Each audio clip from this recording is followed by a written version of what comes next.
Hello everyone and welcome back to Shadow Man Stories. I can picture some of you already in bed, maybe some of you just getting home from work. Wherever you are, whatever time it is, I'm glad you're here. If this helps you relax or sleep, please like and subscribe. It means a lot. Now, let's get you comfortable, and I'll tell you tonight's story.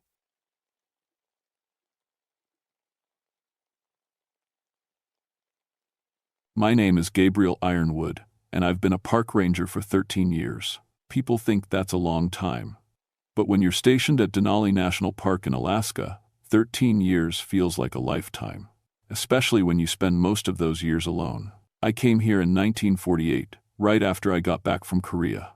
The Army had taught me how to survive in the cold, how to read the mountains, how to stay alive when everything around you wants you dead.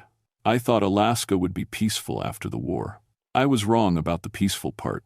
My wife Sarah used to say I picked the coldest, loneliest place on earth because I was running away from something. Maybe she was right. When she died in that car accident 3 years ago, I stopped trying to figure out why I stayed. I just knew I belonged here, in the Wonder Lake district, watching over the north face of Mount McKinley.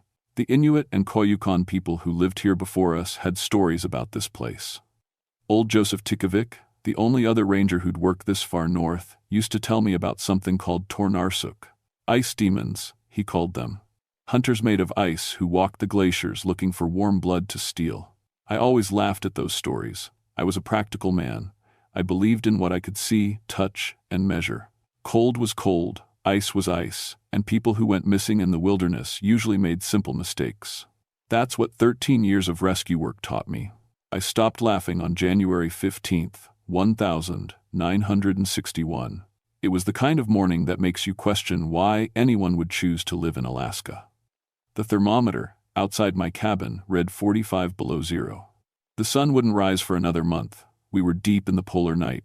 The only light came from my kerosene lamps and the green glow of the aurora dancing across the sky. I was drinking my morning coffee when the radio crackled to life. Static filled the air, then a voice from park headquarters, 80 miles south. Ironwood, this is base. We've got a situation at Wonder Lake. Research team missed their check-in yesterday. 3 people, Dr. Elena Vasquez from the university and 2 graduate students. They were studying glacial movement patterns. I set down my coffee. Missing persons calls weren't unusual, especially in winter. People underestimated the cold up here. It killed you faster than you could think. Copy, base. When was their last contact? 6 days ago.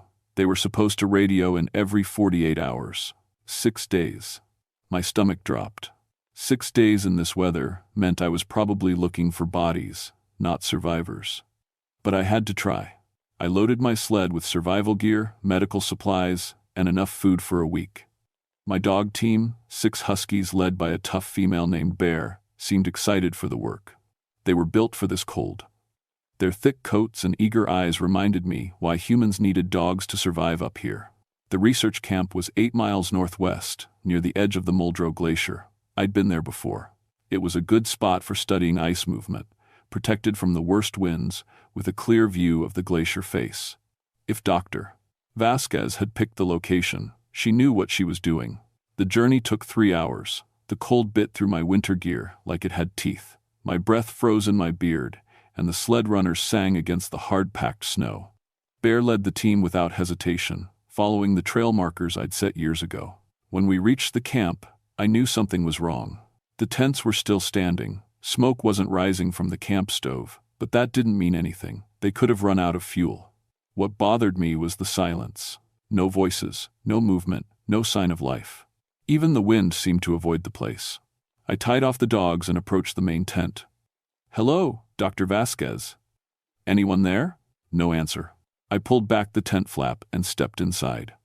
The first thing I noticed was the warmth. Not warm like a heated tent, but warm like someone had just left. Coffee sat in metal cups on the folding table. Steam rose from the surface. Fresh coffee. In a tent that had been abandoned for 6 days. I touched one of the cups. Hot. Hot enough to burn my cold fingers. That was impossible. Even if they'd had enough fuel to keep a stove running for 6 days, which they didn't, someone would have had to brew fresh coffee that morning. But there was no one here. I checked the other tents. sleeping bags were laid out neatly, personal items sat exactly where you'd expect them. Nothing was missing, nothing was disturbed. It looked like 3 people had simply vanished while having morning coffee. Outside, I found their equipment still running. The seismograph was recording data, its needle scratching patterns on paper. I looked at the readings and felt my practical world tilt sideways. The machine showed ground movement, not the tiny tremors you'd expect from settling ice, but large, regular movements, like something huge was walking back and forth under the glacier. The pattern had been going on for days. That was when I found the footprints. The tracks started 20 feet from the camp and led toward the glacier. At first glance, they looked human, the right size and shape for boots. But when I knelt to examine them closer, the practical part of my brain started screaming. These weren't boot prints pressed into snow. They were frozen solid, like someone had poured water into boot-shaped molds and let it freeze. Each print was made of clear ice, going down about 6 inches into the ground. I followed the trail. Every 10 feet, another perfect ice print. They led in a straight line toward the glacier face, never wavering, never showing the natural variation of human steps. Whoever, or whatever, had made these tracks walked with the steady rhythm of a machine. The trail ended at the glacier wall, not at the base where you'd expect, but directly into the ice. The last print was half merged with the glacier face, like the person had walked directly into solid ice. I keyed my radio. Base, this is Ironwood. I found the camp. No sign of the research team, but their equipment is still running. Requesting backup for extended search. Static answered me. Then, underneath the static, I heard something that made my blood freeze. Grinding sounds, like massive chunks of ice rubbing together. And underneath that, voices. Human voices, but they were talking backwards, saying words I couldn't understand. Base, do you copy? More grinding sounds. The voices got louder. I turned off the radio. Bear started whimpering. The whole dog team was agitated, pulling against their lines and looking toward the glacier. Dogs have better instincts than people. They can sense things we miss. I decided to follow the ice prints. Maybe I could find where the research team had gone, or at least figure out what had happened to them. I loaded my pack with emergency gear and started walking. The glacier was old ice, blue-white and hard as stone. Crevasses opened without warning, dropping hundreds of feet into darkness. I'd walked on plenty of glaciers in my 13 years, but this one felt different. Wrong somehow. Every step echoed strangely. Instead of the dull crunch of boots on ice, each footstep rang out like I was walking on hollow ground. The ice beneath my feet felt warm, which was impossible at 45 below. I'd gone maybe half a mile when I saw the tent. It was a small emergency shelter, bright orange against the white ice. Fresh snow covered part of it, but not enough for 6 days of accumulation. This tent had been set up recently. "Hello," I called. "Dr. Vasquez." Silence. I unzipped the tent flap and looked inside. A young man sat in a sleeping bag, his back against the tent wall. His eyes were open, staring at me. He didn't move when I spoke to him. "Sir, are you okay?" I crawled into the tent and touched his shoulder. He was frozen, solid. Not dead frozen, like someone who died of exposure. Frozen like a statue, completely solid, ice crystals covering his skin and clothes. But his eyes tracked my movement. I jumped back so fast I hit my head on the tent pole. The young man, one of the graduate students, I realized, was definitely frozen solid, but his eyes followed me as I moved around the tent. His lips moved slightly, like he was trying to speak, but no sound came out. This was beyond anything I'd seen in 13 years of rescue work. People didn't freeze solid and stay conscious. It wasn't medically possible. I checked his pulse at the neck. Nothing. His skin was hard as wood, cold as metal. But those eyes kept moving, kept watching me with an expression of absolute terror. I found his wallet. Mark Chen, graduate student from the University of Alaska, 23 years old. His driver's license photo showed a smiling kid with his whole life ahead of him. I had to get him help, somehow. Maybe the doctors in Anchorage would know what to do. I keyed my radio again. "Base, this is Ironwood. I found one of the missing persons. Medical emergency. Need helicopter evacuation immediately." The radio crackled. More of those grinding sounds, louder now. The voices speaking backwards were clearer. I could almost understand what they were saying. "Base, do you copy?" A new sound came through the radio. Footsteps, slow, heavy footsteps crunching through snow, but I was alone on the glacier. I looked outside the tent, nothing but white ice stretching in every direction. The footsteps on the radio got louder, closer. That's when I realized the footsteps weren't coming through the radio. They were behind me. I turned around and saw something that made me question everything I thought I knew about the world. A figure was walking across the glacier toward me.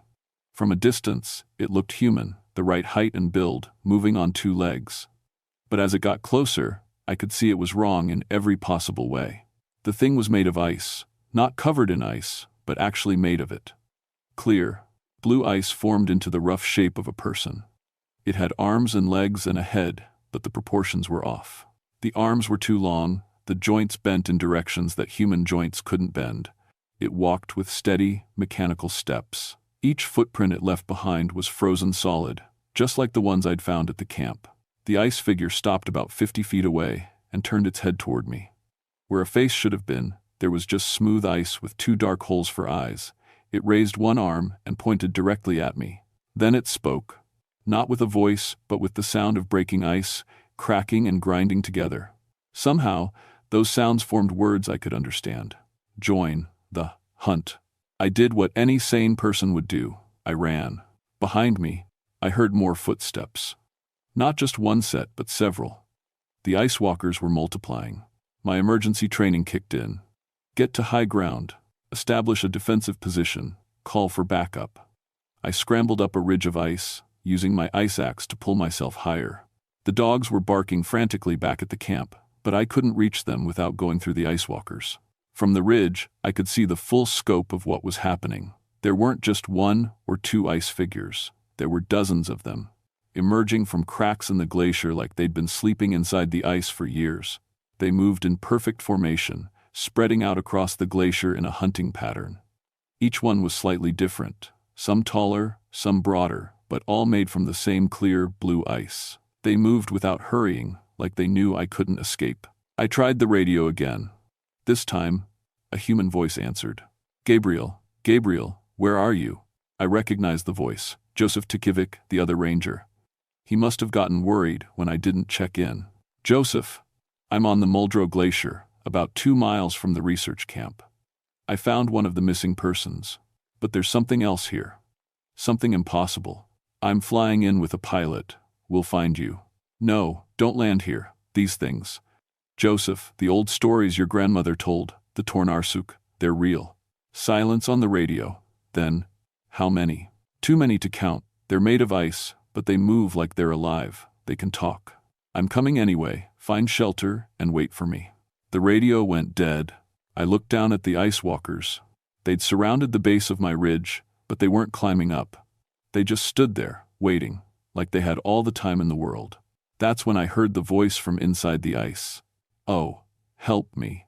It was coming from directly beneath my feet.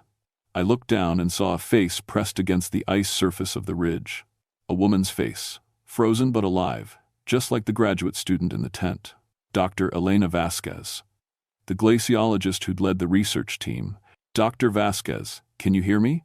Her lips moved. Cold. So cold. Can't move. She was trapped inside the ice, frozen solid but still conscious. I could see her whole body underneath the surface, preserved like an insect in amber. Her eyes followed my movements, desperate and pleading. They take the heat, she whispered. Leave you conscious forever. I tried chipping at the ice with my axe, but it was like trying to cut through steel. The ice was harder than any natural ice should be, and impossibly thick. Even with power tools, it would take hours to reach her. Where's the other student? Lisa? Below. Deeper. She's deeper. I understood now. The ice walkers weren't just killers, they were collectors. They froze people alive and kept them conscious, trapped forever in the ice. A fate worse than death. The temperature around me started dropping. Not the steady cold of winter, but a sudden, sharp drop that made my breath freeze in my lungs. The ice walkers were doing something, using some kind of power I didn't understand. My thermometer read 60 below, then 70. Then it stopped working altogether. One of the ice walkers started climbing the ridge. Up close, I could see details that made my skin crawl. The thing had been human once. I could see the remains of clothes frozen into its ice body, and what might have been bones or organs suspended in the clear ice of its torso. It climbed with impossible grace, its fingers finding purchase on smooth ice like it was a ladder. When it reached the top, it stood up to its full height, nearly 9 feet tall. "Gabriel Ironwood," it said in that voice like breaking glaciers, Army Arctic survival instructor, 13 years in the park, widower. It knew who I was. Somehow, these things had learned about me. "We have been waiting for you," it continued. "You understand the cold, you respect the ice, you will make a fine addition to our hunt." "What are you?" "We are the first hunters. We walked this land when the ice covered all things. We slept in the glacier when the warm times came. Now the ice grows strong again, and we wake." The creature reached out with one massive ice hand. Where it touched my jacket, frost spread instantly across the fabric. The cold burned through my winter gear like it wasn't there. "Your friends are safe with us. They will hunt forever in the ice. No hunger, no aging, no death. Only the eternal hunt for warmth." I pulled away and swung my ice axe at its arm. The steel blade struck the ice creature and shattered like glass. The thing didn't even stagger. "You cannot fight the cold, Gabriel Ironwood. Join us willingly, and the freezing will be quick." That's when I heard the airplane. Joseph was coming, just like he'd promised. But if he landed here, the ice walkers would get him too. I couldn't let that happen. I pulled out my emergency flare gun and fired a red flare into the sky. The universal signal for stay away, danger. Then I jumped off the back of the ridge. I hit the glacier hard and rolled down a steep slope. Behind me, the ice walkers moved with unnatural speed, sliding down the ice face like it was solid ground. Their footsteps rang out in perfect rhythm as they pursued me. The airplane circled overhead. Joseph had seen my flare, but he was still looking for a place to land. I had to lead the creatures away from any potential landing site. I ran toward the deepest part of the glacier, where crevasses split the ice into a maze of walls and caverns. If I could lose them in there, maybe Joseph could land safely, and we could figure out a way to fight these things. But as I ran, I could see more ice walkers emerging from the glacier ahead of me. They were coming up through cracks in the ice, like the glacier itself was giving birth to them. I was trapped between two groups of hunters made of living ice, with nowhere to run except deeper into their frozen world. The ice maze was older than I'd thought. Some of these formations looked like they'd been here since the last ice age, twisted and carved by thousands of years of pressure. Deep blue channels ran through the walls like veins, and I could hear water flowing somewhere far below. I'd lost the ice walkers for the moment, but I could hear them calling to each other with those grinding, cracking voices. They were coordinating, setting up a systematic search. These weren't mindless monsters. They were intelligent predators with thousands of years of hunting experience. My radio crackled. "Gabriel, this is Joseph. I see your flare. What's your situation?" Don't land here. These things are spreading out across the whole glacier." "How many do you count from the air?" "Jesus Christ, Gabriel, there are dozens of them. They're coming up through the ice everywhere. What the hell are they?" The old stories were true. Tornarsuk. Ice demons that hunt for body heat. A long pause. "My grandmother said they sleep in the deep ice until the conditions are right. Something must have woken them up." The seismograph readings. The research team had been studying glacial movement, using equipment to measure vibrations in the ice. Their instruments must have disturbed something deep in the glacier that had been sleeping for centuries. "Joseph, I found the research team. They're alive but frozen solid inside the ice. These creatures preserve people somehow, keep them conscious while they're frozen. That's what the stories say. The Tornarsuk collect the warm-blooded for their eternal hunt. Gabriel, you need to get out of there." "Can't. I'm surrounded, but I think I have an idea."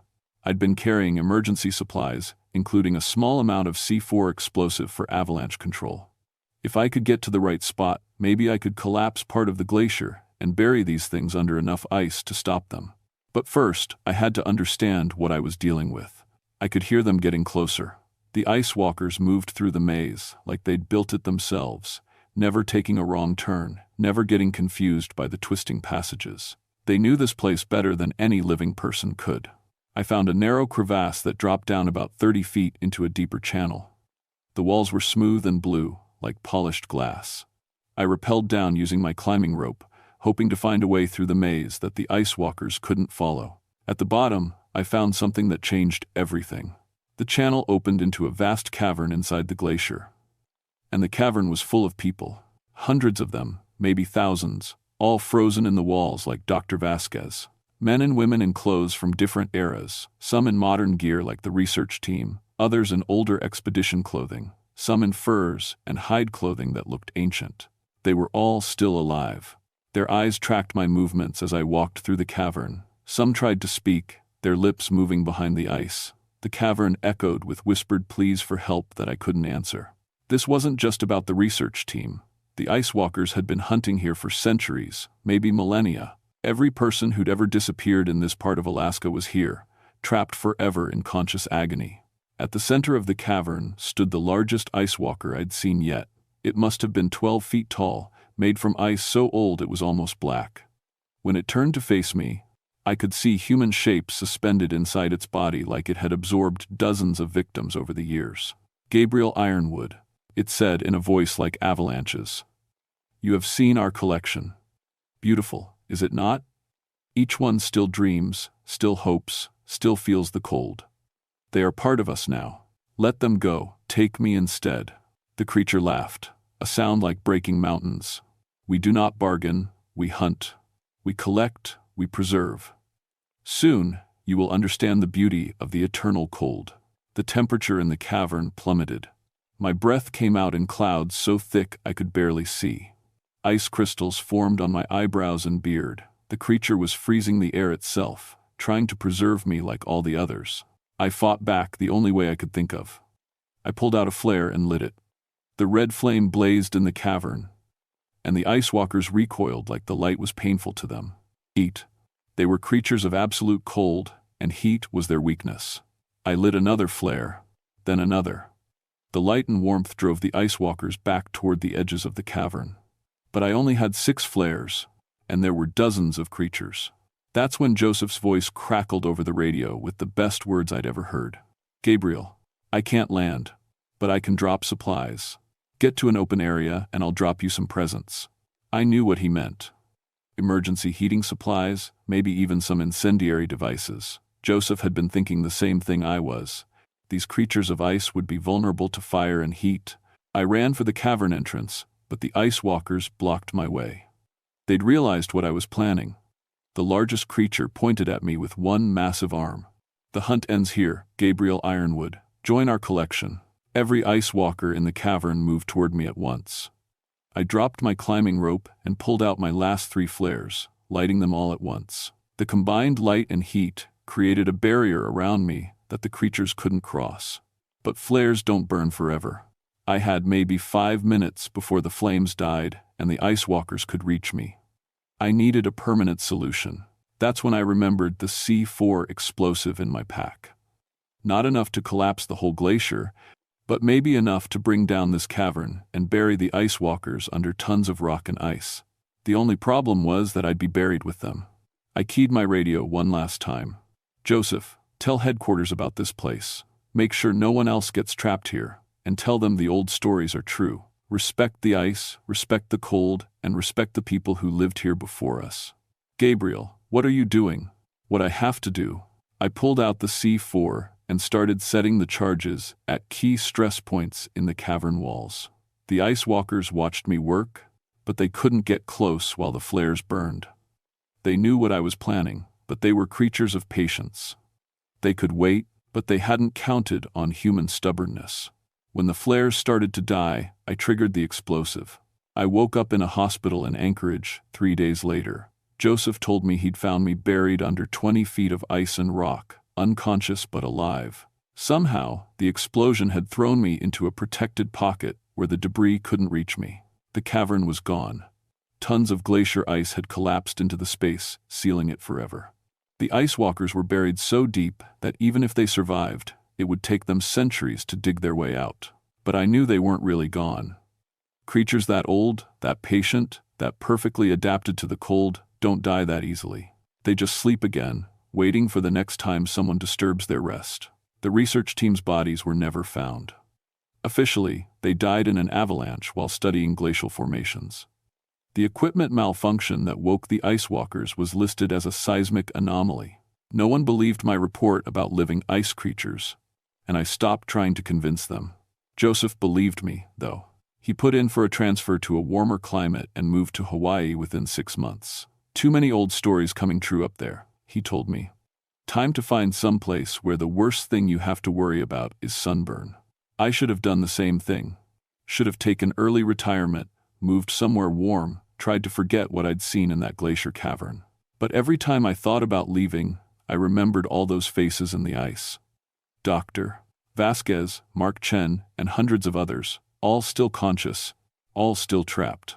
Someone had to watch over this place. Someone had to make sure it didn't happen again. So I stayed at Denali for 2 more years, until my body couldn't handle the cold anymore. The freezing had done something to me down in that cavern. I couldn't regulate my body temperature properly. Anything below 50 degrees felt like knives cutting through my skin. I finally took retirement in 1963 and moved to Hawaii, just like Joseph. But I kept in touch with the new rangers at Denali, and I made sure they knew the real history of the place. Some of them listened. Some of them didn't. Every winter, people still go missing in the Muldrow Glacier area. Search teams find their camps abandoned, their equipment still running, their coffee still warm. The official reports blame exposure, avalanches, crevasse falls, all the normal dangers of glacier travel. But I know better. The ice walkers are still down there, deeper now, sleeping in the dark places where no human instruments can reach them, waiting for the next time someone's research equipment sends vibrations through the ancient ice, waiting for the next group of warm-blooded prey to wander into their hunting ground. I've heard similar stories from other places: Siberia, Antarctica, the Canadian Arctic. Anywhere there's old ice and older stories about things that hunt in the cold. The Inuit and other indigenous peoples have been warning us about these creatures for thousands of years, but we never listened. We thought we were the first humans to explore these wild places, but we weren't the first at all. We were just the first to survive long enough to tell anyone about what we found. Sometimes, on really warm days here in Hawaii, I almost convinced myself it was all a hallucination. Hypothermia, oxygen deprivation, stress from the rescue operation. The human mind can create very convincing illusions when it's pushed beyond its limits. But then I get a call from a park ranger in Alaska, or I read a news report about missing researchers, or I dream about those faces in the ice. And I remember that some stories are too strange to be anything but true. My name is Gabriel Ironwood, and I used to be a park ranger in Alaska. If you're ever planning to travel on glacial ice, especially in winter, remember what the old-timers told us. Respect the cold, respect the ice, and never ignore the warnings of people who've lived in these places longer than our civilization has existed. The ice remembers everything, and sometimes it remembers how to hunt.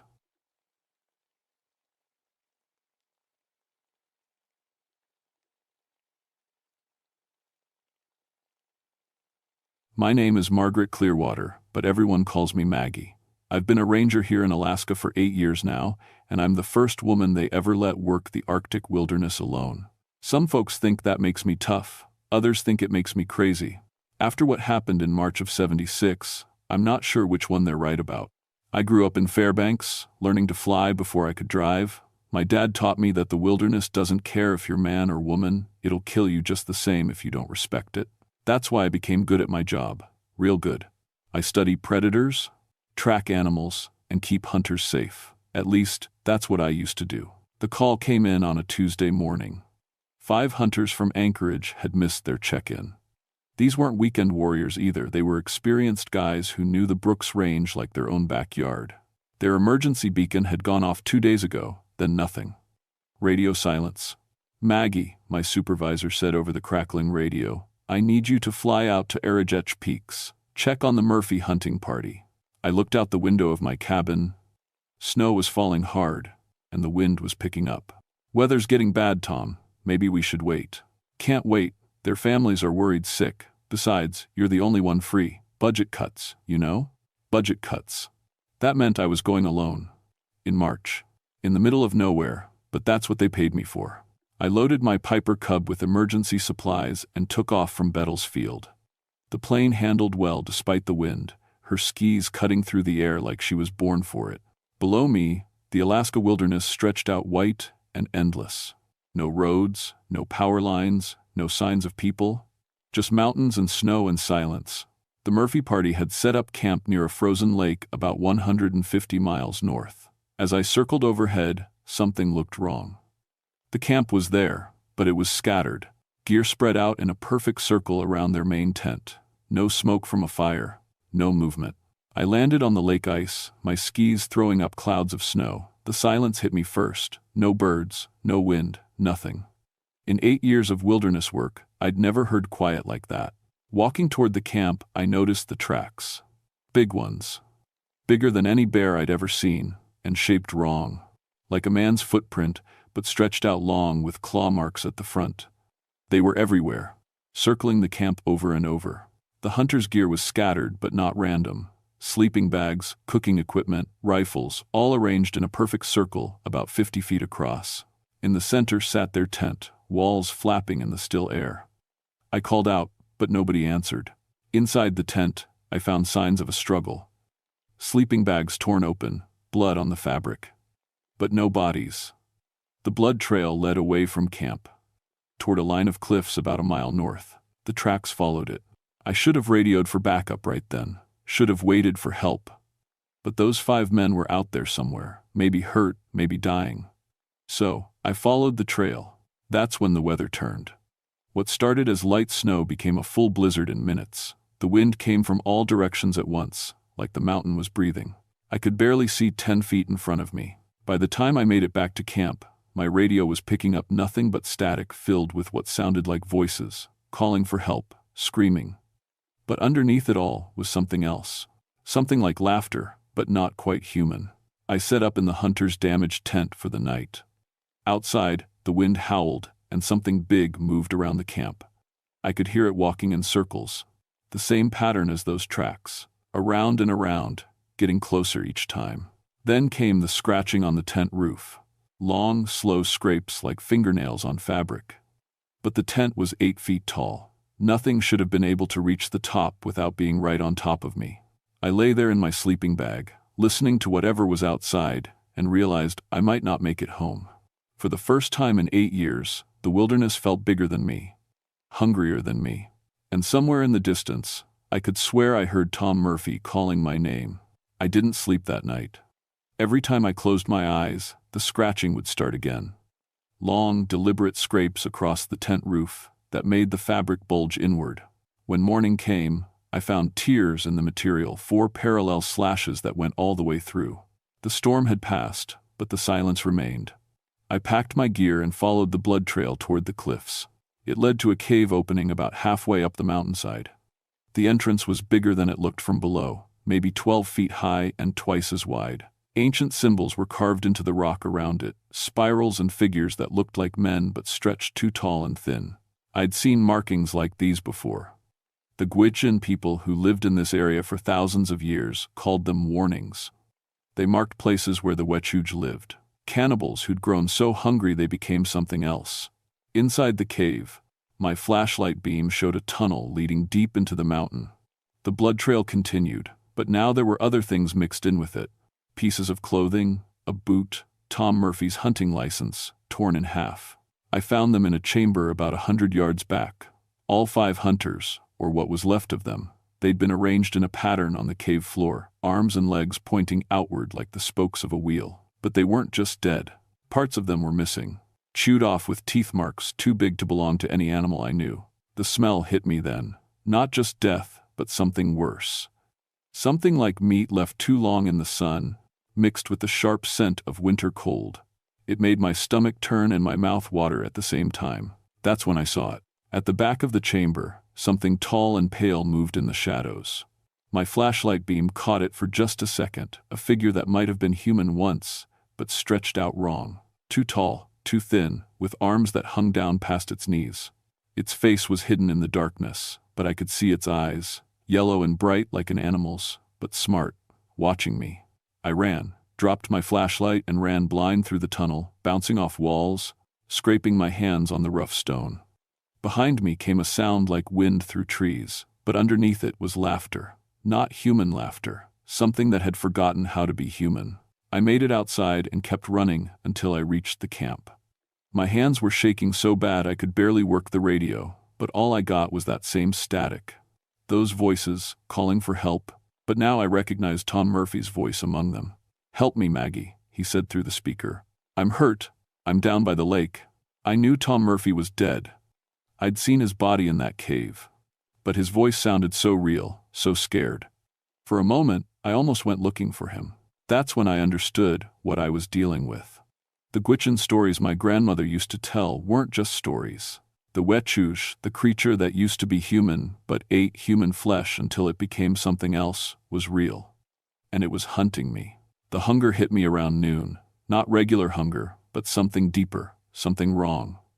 I tried to eat an energy bar from my pack, but it tasted like cardboard. The water in my bottle had frozen solid, even though it was above freezing.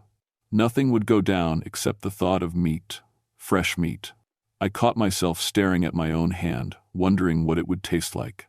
The thing was in my head now. I could feel it pushing at my thoughts, trying to make me like it, trying to make me hungry enough to do anything to feed. I built a fire, using the last of my matches and some aviation fuel from my emergency kit. The flames seemed to help clear my mind, and for a moment the hunger faded. But I could hear it out there in the trees, walking in circles around my camp, waiting. As the sun went down, it started calling to me in different voices. My father, asking why I'd left him.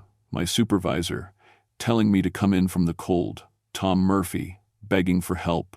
But I knew better now. I knew it was just the thing that had eaten them, wearing their voices like clothes. The fire burned lower, and the voices got closer. Soon it would be dark, and I'd be alone with something that had been hungry for longer than I'd been alive. I looked at my plane sitting on the lake ice and made a decision.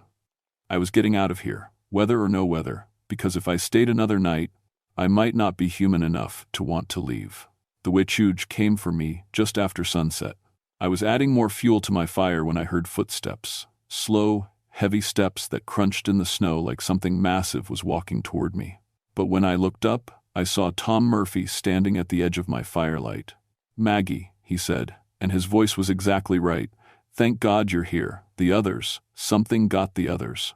He looked perfect. Same red hunting jacket, same beard, same worried expression. But his eyes reflected the firelight like an animal's, and when he smiled, his teeth were too sharp. "You're not Tom," I said, backing away from the fire. "Course I am. Look at me, Maggie. Really look." But I was looking, and that was the problem. Because now I could see the wrongness. He was too tall by maybe 6 inches. His arms hung too low. And there was something dark staining the front of his jacket that wasn't dirt. "Tom's dead," I said. "I saw his body." The thing wearing Tom's face tilted its head like a curious dog. Then it smiled wider, and I saw rows of yellow teeth that went back too far into its mouth. "Tom was delicious," it said in his voice. "But you'll taste better. You've been so careful, so clean, not like those others who ate whatever they could find."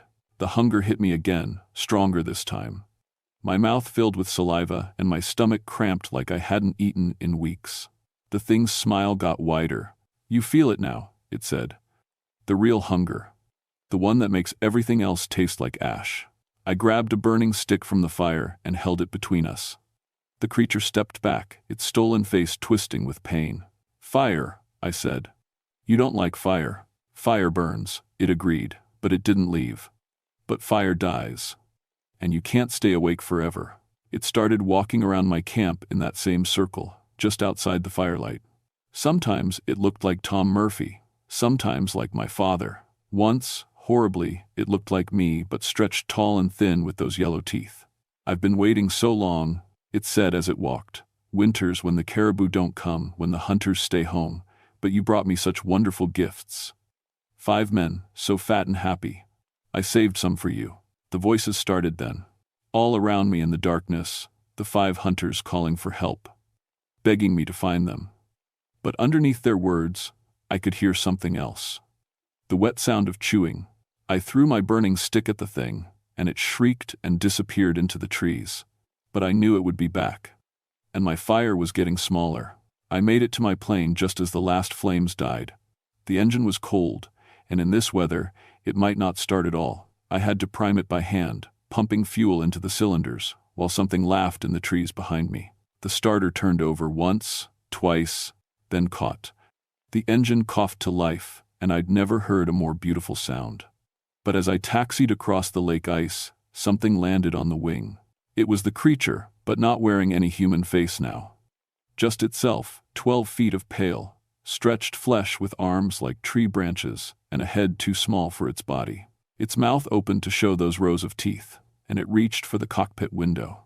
I gunned the engine and felt the plane lift off the ice. But the thing held on, its claws scraping against the metal wing.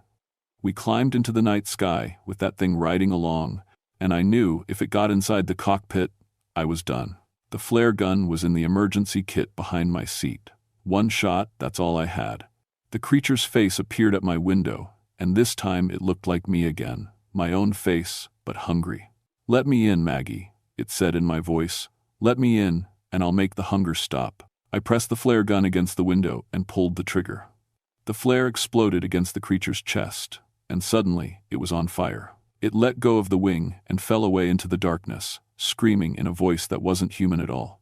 I flew south through the night, my hands shaking on the controls. Behind me, I could see an orange glow on the mountain where something was still burning. But even as I watched, the light went out. The creature was gone, but I could still feel the hunger gnawing at my insides. Still taste the copper want for fresh meat on my tongue. Some hungers, once you feel them, never really go away. I barely made it to Bettelsfield. The plane's engine was sputtering, and ice had formed on the wings where the creature's claws had torn through the metal. I came down hard, bouncing twice on the runway before the landing gear collapsed. When I climbed out of the cockpit, my legs gave out. I lay there in the snow, looking up at the stars, and realized I was still hungry. Not for food, for something else. Something warm and red that moved. The field manager, Pete, came running out of the office. "Maggie, what happened? You look like hell." I wanted to tell him about the hunters, about the creature, about the cave full of bones. But when I opened my mouth, different words came out. "Hunting accident," I heard myself say. "Tom Murphy's party. They're all dead." "Jesus, what happened?" "Bear attack." I lied, and the lie tasted sweet on my tongue. Big one, nothing left to recover. Pete helped me to the office and called for a medical helicopter. While we waited, he made coffee and tried to get me to eat something. But the food still tasted like nothing, and the coffee wouldn't stay warm in my mouth. "You sure you're okay?" he asked. "You look different." I caught my reflection in the window and saw what he meant. My eyes were brighter somehow, more yellow than brown, and when I smiled to reassure him, my teeth looked sharper. The helicopter took me to the hospital in Fairbanks. The doctor said I had frostbite and malnutrition, but they couldn't explain why I was so thin. I'd lost 20 pounds in 3 days, but I didn't feel weak. I felt strong, focused, hungry. They kept me for a week. Every night, I dreamed about the cave, about the 5 hunters arranged like spokes of a wheel. In my dreams, I was arranging them, and in my dreams, they tasted wonderful. I told the officials it was a bear attack, filled out the paperwork, answered their questions, attended the memorial service. Everyone believed me because I was Ranger Clearwater, the first woman tough enough for the Arctic wilderness. I was honest and reliable. But at night, when the hunger got bad, I'd walk through Fairbanks and look in windows, watching families eat dinner, watching children play, wondering how they'd taste if I just knocked on the door and asked to come in. I transferred out of Alaska a month later, told my supervisor I needed a change of scenery, somewhere warmer. He understood, after what I'd been through, anyone would want to leave. I moved to a national park in California. Nice place, lots of visitors, plenty of rangers around, safe. But the hunger followed me. It's been 10 years now, and I've learned to manage it. I eat lots of red meat, as rare as restaurants will serve it. I stay away from hunting seasons and remote areas. I never work alone. And I never, ever go back to Alaska in the winter. Because I know what's up there, walking through the snow between the mountains. I know it's still hungry, still waiting. And sometimes, late at night when the wind is just right, I can hear it calling my name. Not in Tom Murphy's voice anymore. Not in my father's voice or my supervisor's voice. In my voice. Because part of me is still up there with it. Part of me never came back. The worst thing isn't that I saw a monster. The worst thing is that I understand it now. I understand what it means to be so hungry that everything else stops mattering. So hungry that the only thing left is the need to feed. They say the wechuge comes for people who've gotten too hungry, too desperate, people who've forgotten what it means to be human.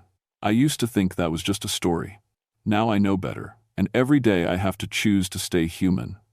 Every day I have to fight the hunger that wants to make me into something else. Some days, that fight gets harder. I'm writing this story down because I need people to know.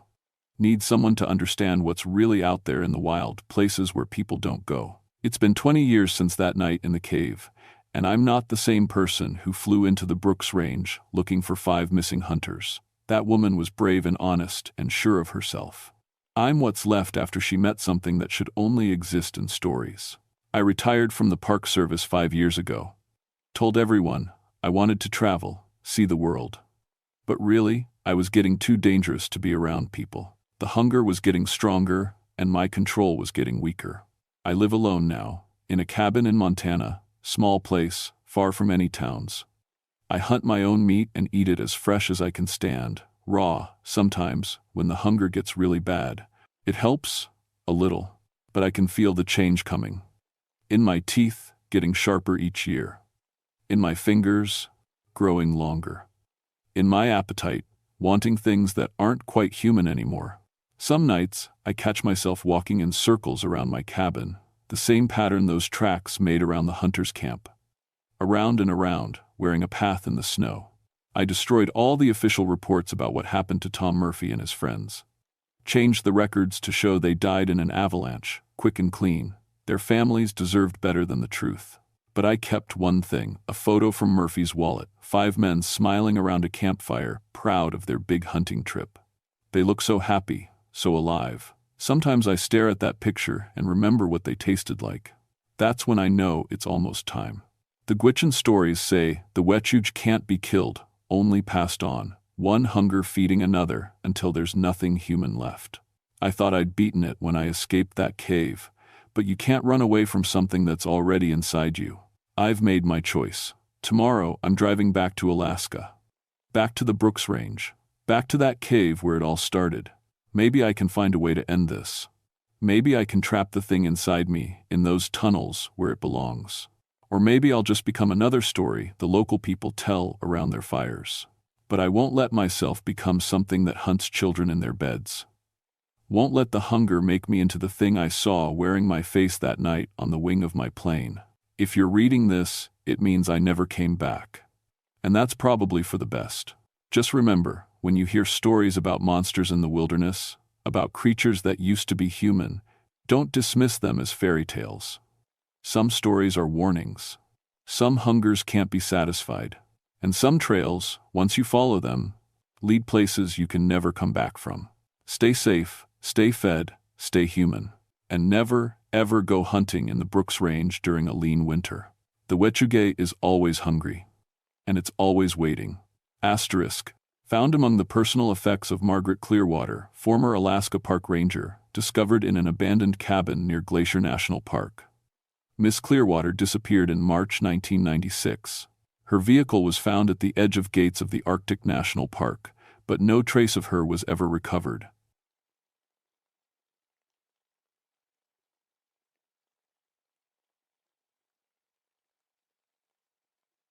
My name is Frank Bearclaw, and after 19 years as a park ranger in Alaska, I thought I'd seen everything bears could do. I was wrong. September 1971 was supposed to be routine. The salmon were running thick through the streams of Katmai National Park, and that meant brown bear season was at its peak. Every year, these massive creatures gathered in the Valley of 10,000 Smokes to feast before winter. Every year, I made sure visitors stayed safe and bears stayed wild. The valley got its name from the 1912 volcanic eruption that left thousands of steam vents scattered across the landscape. Even 60 years later, wisps of vapor still rose from cracks in the earth, giving the whole place an otherworldly feel. Most folks found it beautiful. I found it practical. The heat signatures made tracking bears easier with my equipment. That morning, I was loading supplies into my float plane when the radio crackled to life. Dr. Timothy Brooks, a bear researcher from the university, had been studying territorial patterns in the valley for 3 weeks. His voice sounded strained. "Frank, we need you out here. Something's not right with the bears." I'd known Tim for 5 years. He was careful, methodical, not the type to panic over normal bear behavior. "What kind of not right?" Static filled the line for a moment. They're thinking, Frank, really thinking. Like people." I almost laughed. After 2 decades guiding fishing boats around Kodiak Island and another 19 years in the Park Service, I'd heard every rookie mistake in the book. Bears were smart, sure, but they were still bears. "Tim, you've been out there too long. Bears always seem smarter during salmon season when—" "No," his voice cut through my explanation. "Frank, I've watched one use tools. Real tools. It opened a sealed container with its claws, like it understood how latches work. And the way they move together, it's like they're planning." The radio went quiet. I tried calling back 3 times before giving up. I'd worked with Tim before. He wasn't given to wild stories. If he said something was wrong, something was wrong. But shapeshifters, that was old Alutiiq folklore. Stories about the unglue, bear people who could switch between human and animal form during the salmon runs. My grandmother used to tell those stories. As a kid, they'd scared me enough to stay close to camp during fishing trips. As an adult, I figured they were just ways to teach respect for dangerous animals. Bears were powerful enough without adding magic to the mix. The flight to the valley took 40 minutes. Below me, the landscape looked normal. Volcanic ridges covered in autumn colors, streams silver with salmon, and brown shapes moving along the water's edge. Bears. Lots of them, but that was expected this time of year. Tim's camp sat on a ridge overlooking the main salmon stream. From the air, everything looked normal. 3 tents, equipment properly stored, no obvious damage. But something felt wrong. The bears below weren't fishing.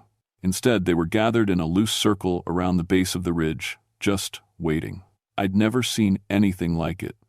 Bears are territorial, especially around food sources. They fight, they chase each other off, they establish dominance, they don't form committees. Landing on the lake was smooth, but the silence hit me as soon as I cut the engine.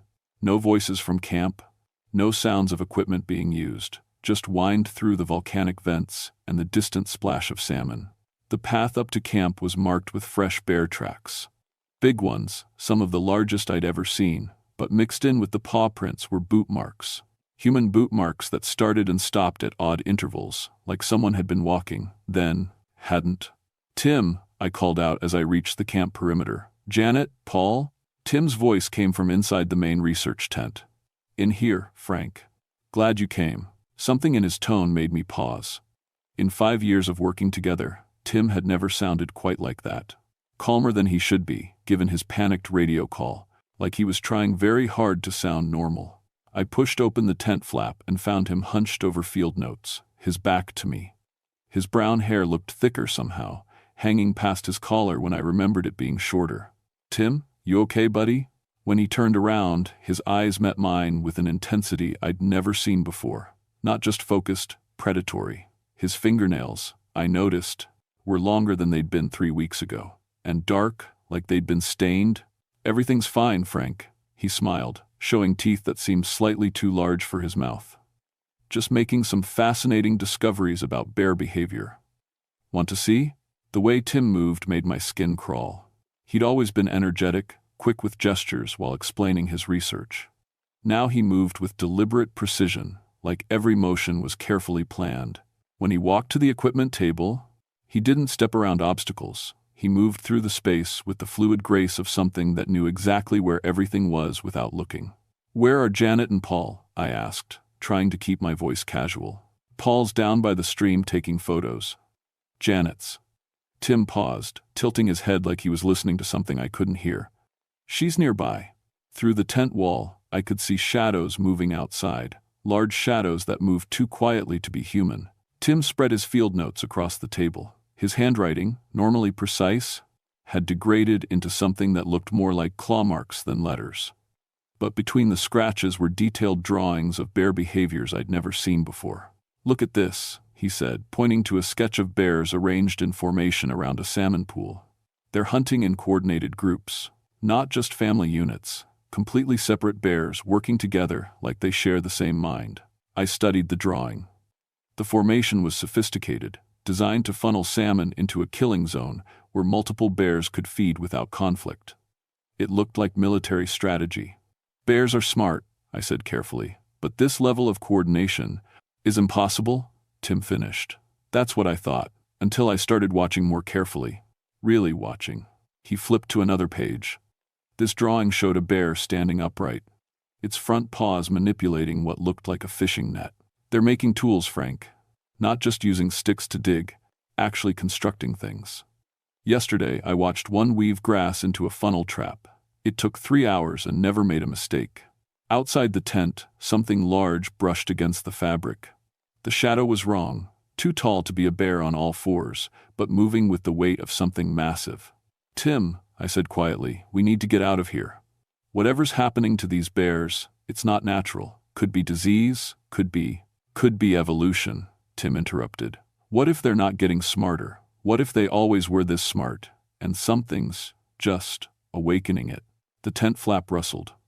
I turned, expecting to see Paul or Janet, but instead found myself staring into the dark brown eyes of the largest bear I'd ever seen. It had to weigh over 1,000 pounds, with a head the size of a barrel. But what froze me wasn't its size, it was the intelligence in those eyes. The bear looked directly at me, then at Tim, then back at me. Its gaze was calculating, measuring, like it was deciding something important. Tim didn't move. Didn't even seem surprised. It's okay, he said softly. She's just curious.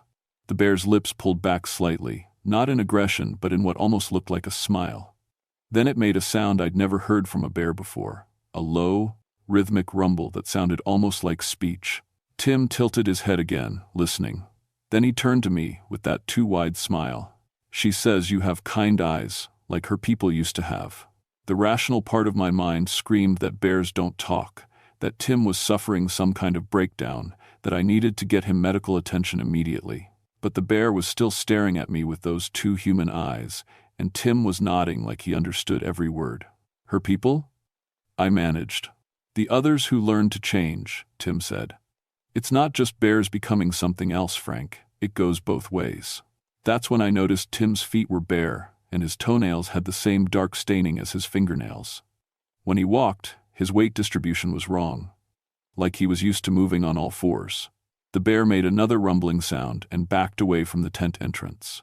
Tim immediately stood and started following. Come on, he said. She wants to show us something. Every instinct I had screamed at me to run, to get back to the plane, radio for help, and come back with a full rescue team. But Tim was my responsibility, and wherever Janet and Paul were, they were my responsibility too. I followed them down the ridge toward the salmon stream, my hand resting on the bear spray attached to my belt. But as we walked, I noticed more bears emerging from the trees, not approaching aggressively, just accompanying us. Like an escort. By the time we reached the stream, there were 12 of them. All massive, all moving with that same deliberate intelligence I'd seen in the first one. They formed a loose circle around us, but their attention wasn't on me or Tim. They were watching the water. There, Tim whispered, pointing downstream. At first, I thought I was seeing Paul and his waders, crouched by the bank with his camera. But as my eyes adjusted, I realized the figure was naked, covered in dark hair, and its proportions were all wrong. Too broad through the shoulders, arms too long, face pushed forward into something that wasn't quite human anymore. But when it looked up at the sound of Tim's voice, I recognized Paul's eyes. The thing that had been Paul Rivers raised one elongated hand in greeting, then went back to fishing. Not with equipment. It was catching salmon with its bare hands, moving with inhuman speed and precision. How long? I asked Tim, not sure I wanted to know the answer. Paul started changing 3 days ago. Janet. Tim's voice trailed off as another figure emerged from the trees on the far side of the stream. Janet Mills had been a photographer, small and quick, with bright red hair. The creature that walked out of the woods still had red hair, but everything else was wrong. She moved on knuckles like a gorilla, her spine curved in a way that would be impossible for a human. When she saw us, she opened her mouth and roared, not a human scream, but the territorial call of an adult brown bear. They're still themselves, Tim said quickly, seeing my expression. Just more than they were before. Better adapted for this place. The bears around us rumbled in what sounded like approval. One of them brushed against Tim's shoulder, and he reached up to scratch behind its ears like it was a pet dog. "Tim," I said carefully, "we need to leave. All of us. Whatever's happening here is exactly what's supposed to happen," he finished. "Frank, do you know what it feels like to be hungry all the time? Not just for food, but for understanding, for belonging. These bears, they've been trying to tell us something for generations." The Alutiiq knew. That's why they had the stories. The thing that had been Janet started moving toward us, still on all fours but with definite purpose. As she got closer, I could see that her teeth had changed, becoming longer and more pointed. "She wants to show you something too," Tim said. That's when I realized Tim's canine teeth were also longer than they should be. And I understood that whatever was happening to the research team wasn't finished yet. I backed away from the approaching Janet creature, but the circle of bears tightened around us, not threatening, exactly, but making it clear that leaving wasn't an option. My hand moved to the bear spray, but Tim caught my wrist with fingers that felt stronger than they should have been. "Don't," he said. "They don't want to hurt you, they want to help you understand." The thing that had been Janet reached us and sat back on her haunches. Up close, I could see the transformation was still happening. Patches of thick, coarse hair covered her arms and legs, but areas of human skin showed through.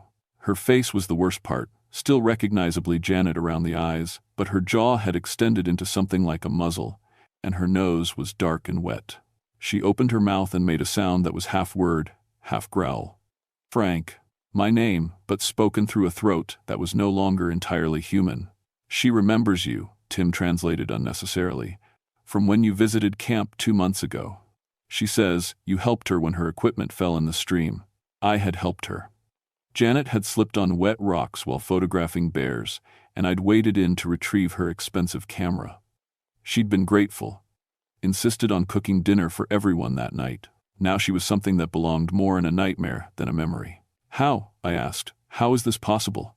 Tim gestured toward the volcanic vents scattered across the valley floor.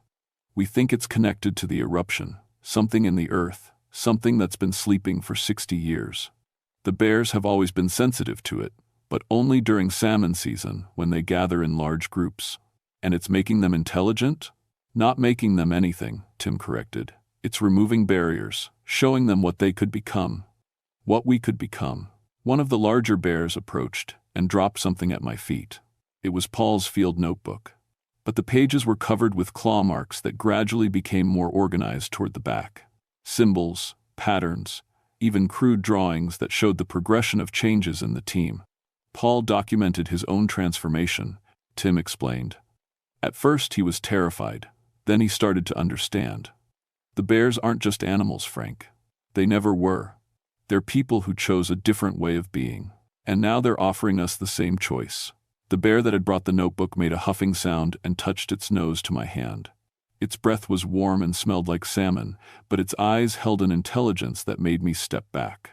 "I can't," I said. "This isn't natural. People can't just turn into bears." "Natural?" Tim laughed, and the sound had an edge that made my skin crawl. "Frank, you've seen what natural humans do to this place. We study it, catalog it, fence it off, and call it conservation. These bears have lived here for thousands of years, without destroying anything. Which one of us is really more evolved?" The Janet creature stood and moved past me toward the stream. I watched as she waded in and began fishing with her hands, moving with the same deadly efficiency I'd seen from Paul. Within minutes, she'd caught 3 large salmon and was sharing them with the bears around her. "She's never been happier," Tim said softly. "No deadlines, no pressure to publish, no worry about funding, just existence in its purest form. She's not human anymore. She's more than human. Look." The Janet creature held up one of the salmon and pointed to its fins, then made a series of sounds that were clearly communicative. The other bears listened, then spread out along the stream in response to whatever she'd told them. "They're sharing information," Tim continued, "teaching each other, building a collective understanding of the environment that goes far beyond anything we could achieve individually." A chill ran down my spine that had nothing to do with the Alaska air. "Tim, listen to yourself. You're talking about giving up everything that makes us human. And what makes us human, Frank? Our isolation? our inability to truly connect with other forms of consciousness, our need to dominate and control everything around us. He was moving closer as he spoke, and I noticed his pupils had dilated in a way that reminded me of nocturnal animals. When he breathed, vapor came from his nostrils in steady streams despite the moderate temperature. "You can feel it too, can't you?" he whispered.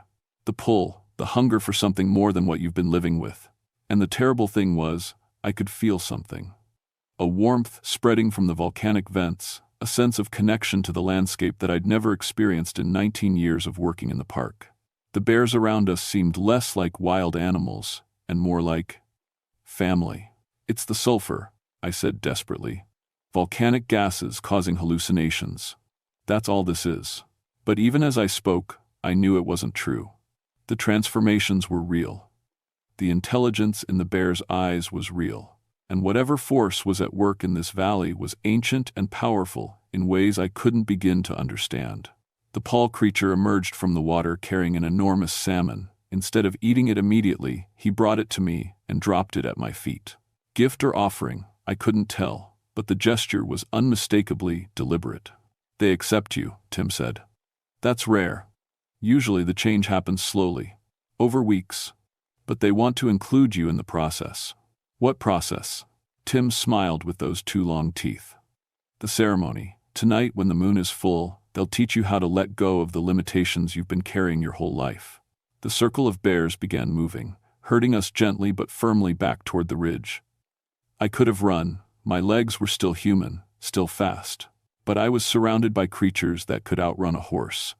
And more importantly, I was starting to realize that my friends were still in there somewhere, trapped inside bodies that were becoming less human by the hour. As we climbed back toward camp, I noticed more details that chilled me. Scratch marks on trees that formed patterns too regular to be random, arrangements of stones that looked almost like altars, and everywhere, that sense of ancient intelligence, watching from the shadows. "The Alutiiq knew," I said, remembering my grandmother's stories. "The legends about the Unglu. They were warnings, weren't they?" Tim nodded. "Warnings, but also instructions. Your people understood that the line between human and animal consciousness is thinner than most cultures want to admit. They knew this place was special." We reached the camp as the sun was setting behind the volcanic ridges. The bears that had escorted us melted back into the shadows. But I could feel them watching, waiting. "Get some rest," Tim said. "The ceremony begins at midnight." As I lay in my sleeping bag that night, staring up at the tent ceiling and listening to sounds that were definitely not normal bear behavior, I tried to plan an escape. I could wait until everyone was asleep, sneak down to the lake, and fly out to get help. But help for what? How do you explain to a rescue team that people are turning into bears? How do you save someone who might not want to be saved? And underneath all my rational thoughts, that warmth from the volcanic vents continued to spread through my body, carrying with it a hunger I'd never felt before, not for food, but for transformation. I didn't sleep. How could I? Every sound outside the tent could have been wind through the volcanic vents, or it could have been something that used to be human prowling around camp. By 11 p.m., I'd made my decision. Whatever was happening to Tim and his team, I couldn't help them by becoming part of it. I slipped out of my sleeping bag and moved toward the tent flap as quietly as possible. The plan was simple: reach my float plane, radio for backup, and bring in a full medical team. Maybe there was a treatment for whatever was affecting their minds. Maybe the transformations could be reversed. But when I opened the tent, Tim was sitting cross-legged just outside, waiting for me. In the moonlight, his silhouette looked wrong, too broad through the shoulders, too low to the ground. When he turned his head, his eyes reflected light like an animal's. "I was hoping you'd try to run," he said. His voice was deeper now, rougher. "It will make the choice more meaningful." "What choice?" "Between fear and understanding. Between isolation and belonging." He stood, and I realized he'd grown several inches taller. "Come, they're ready for you." I could have fought him. Should have fought him. But my bear spray was useless at close range, and something told me that the Tim creature was faster and stronger than he looked. He led me down the ridge toward the salmon stream, where I saw something that made my blood freeze. The entire bear population of the valley, at least 30 animals, had gathered in a perfect circle around a natural depression in the earth. Steam rose from cracks in the ground, and the air shimmered with volcanic heat. At the center of the circle stood the Janet creature and Paul creature, no longer recognizably human, but still wearing scraps of their original clothing. Between them was a pile of salmon, arranged with the precision of an offering. The ceremony is older than human civilization, Tim explained as we approached the circle. Your ancestors understood it. They called it the Great Joining, a time when the barriers between species dissolve and consciousness expands beyond individual limitations. The bears parted to let us through, and I found myself standing at the edge of the steaming depression. The heat rising from the earth carried a scent that was both sulphurous and sweet, like burning flowers. Look around you, Tim continued. Every one of these bears was once something else. Some were human, long ago. Others were wolves or ravens, or even fish. The volcanic force here doesn't discriminate. It simply offers the opportunity to become what you truly are inside. One of the largest bears approached me. As it got closer, I could see scars on its face that looked almost like the wrinkles an old person might have. When it opened its mouth, the sound that emerged was structured like speech, but deeper, more resonant. She says you have the hunger, Tim translated. The same hunger that brought your friends here. The need to be more than what society has told you can be. And the terrifying thing was, he was right. Standing there, surrounded by impossible creatures in an ancient volcanic valley, I felt more alive than I had in years. The routine of ranger work, the loneliness of living in remote stations, the constant sense that I was just going through motions, all of it felt suddenly meaningless compared to the raw vitality emanating from the circle of transformed beings. The Janet creature approached and touched my face with fingers that ended in dark claws. Her eyes, still recognizably human despite everything else that had changed, were filled with compassion. Franck, she said again, choose. I can't, I whispered. I can't give up being human. Why? Tim asked. What has being human given you? Loneliness? Fear? The constant need to control everything around you instead of being part of it? The heat from the volcanic vents was making me dizzy, or maybe it was something else. The edges of my vision were starting to blur, and I could feel my heart rate slowing to match some deeper rhythm I couldn't identify. Your grandmother knew, Tim continued. The stories she told you weren't warnings, they were preparations. She was getting you ready for this moment. Images flashed through my mind. Grandmother teaching me to track animals, to read the land, to understand that humans were just one small part of a much larger web of consciousness. Had she known this place existed? Had she been preparing me for this choice my entire life? The Paul creature brought me a salmon, still silver and perfect from the stream. When I didn't take it immediately, he demonstrated by tearing into the flesh with teeth that were designed for the purpose. His movements were graceful, efficient, natural, in a way that human eating never was. Just try it, Tim urged. One taste. Feel what it's like to be truly connected to your food source instead of separated from it by grocery stores and restaurants. I looked around the circle of bears, all watching me with patient eyes, waiting for me to make a choice that would change everything. The rational part of my mind screamed warnings. Disease, madness, loss of self, loss of everything that made life worth living. But another part, a deeper part that maybe my grandmother had recognized, whispered that this was what I'd been searching for without knowing it. I took the salmon. The taste exploded across my tongue. Not just fish, but river water and mountain snow, and the wild freedom of something that had never been caged. For a moment, I understood what Tim meant about connection. This wasn't just food. It was life transferring directly to life, energy flowing through a chain that included me as a participant rather than a consumer. The warmth from the volcanic vents intensified, spreading through my body like liquid fire. I could feel my heart rate changing, my breathing deepening, my senses expanding to take in sounds and scents I'd never noticed before.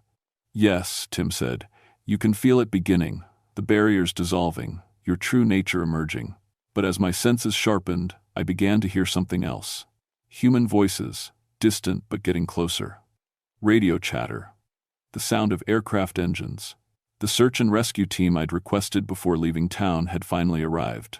The bears around the circle tensed, their enhanced hearing picking up the approaching sounds long before normal human ears could detect them. Their relaxed acceptance changed instantly to alertness, And I realized that whatever ceremony was supposed to happen here, it was about to be interrupted. "They're coming for you," I said to Tim. His face, already more animal than human, twisted into an expression that was purely bear, protective, territorial, and dangerous. "Then you have to choose now," he growled. "Finish the transformation and join us, or watch your rescue team try to capture beings they'll never understand." The aircraft were getting closer. Soon, this place would be flooded with people who saw the transformed creatures as monsters to be sedated and studied rather than evolved beings who had found a different way to exist. I looked at the Janet creature, the Paul creature, and the dozens of bears who had once been something else. Whatever they had become, they weren't evil. Strange, impossible, but not evil. But I also thought about the life I'd built, the people who depended on me, the responsibility I had to protect both the park and the visitors who came here. The choice wasn't just about me anymore. It was about what happened to everyone in this valley when two different worlds collided. The sound of helicopters grew louder, and I made my choice. I built a fire. Not just any fire, a large, bright signal fire, using every piece of dry wood I could find in the immediate area. The flames leaped 20 feet into the air, and the smoke could be seen for miles. The transformed creatures around me recoiled from the light and heat, their animal instincts overriding whatever human consciousness remained. Tim snarled at me with genuine anger. "What are you doing?" "Saving you," I said, "all of you." The helicopters arrived within minutes, flooding the valley with searchlights and the thunderous noise of multiple rotors. The bears scattered immediately, vanishing into the darkness with supernatural speed. But Tim, Janet, and Paul were caught between their human memories and their animal bodies, confused and frightened by the chaos. I ran toward the helicopters, waving my arms. "Here, they're here." The medical team worked with professional efficiency. Tim, Janet, and Paul were sedated and airlifted to Anchorage General within an hour. The official report listed severe psychological breaks caused by isolation and possible exposure to volcanic gases. The physical changes, the elongated fingernails, the altered dental structure, the increased body hair, were attributed to poor hygiene and malnutrition. No one mentioned shape-shifting bears or ancient ceremonies. No one asked about the organized behavior I'd witnessed or the intelligence in their eyes. The supernatural elements were quietly omitted from every official document. I submitted my report and requested immediate transfer to a different park. By December, I was working in the desert of Arizona, as far from Alaska as I could get while staying within the Park Service. But I couldn't escape what I'd experienced in the Valley of 10,000 Smokes. Tim, Janet, and Paul recovered according to their medical files. All three were released within 6 months, declared mentally stable, and returned to their normal lives. Tim went back to teaching. Janet resumed her photography career. Paul finished his graduate degree. I called Tim once, about a year later. "How are you doing?" I asked. "Fine," he said, but his voice sounded hollow, like something essential had been taken away. "The doctors say I had some kind of breakdown, stress-induced hallucinations. Do you remember any of it?" Long pause. "I remember feeling connected to something larger than myself. But that's impossible, isn't it? Bears are just animals." After I hung up, I did some research. Tim had stopped eating meat entirely. Janet only took photos of wildlife now, no more commercial work. Paul had abandoned his biology studies and become a park ranger in Montana. They were all searching for something they couldn't name, drawn back to wild places but never quite finding what they were looking for. I retired from the Park Service 5 years early, in 1978. Officially, I cited health concerns. Unofficially, I couldn't stop thinking about what I'd witnessed in that valley, about the choice I'd made and the lives I'd changed by making it. I moved back to Alaska and became a cultural liaison between the Park Service and local Native communities. I helped develop educational programs that taught respect for traditional knowledge and the spiritual significance of certain locations. I never told anyone the whole truth about what happened in September 1971, but I made sure that future research teams working in the Valley of 10,000 Smokes would include Native advisors, would respect traditional warnings, and would never be allowed to work alone during salmon season. Sometimes, on clear nights, I can still feel it, that warmth from the volcanic vents, that hunger for something more than ordinary human existence. I dream about bears with human eyes and the taste of wild salmon caught with my bare hands. I dream about the choice I made, and wonder if it was the right one. Last month, I received a letter from Dr. Timothy Brooks. He'd read about my cultural liaison work and wanted to meet. He's planning a return expedition to the Valley of 10,000 Smokes, he said. He wants to study the traditional stories about shapeshifters and see if there's any scientific basis for the legends. He's bringing a small team. Just 3 people. I haven't decided yet whether to warn him or to let him find what he's looking for. After all, some choices can only be made once, but the hunger, that deep, ancient hunger for transformation, never really goes away. It just waits, patient as stone, for the next salmon season to begin. The bears remember everything. And they're still waiting in the Valley of 10,000 Smokes, ready to offer the same choice to anyone brave enough or foolish enough to seek them out. I should probably burn this letter before I answer it, but I don't think I will.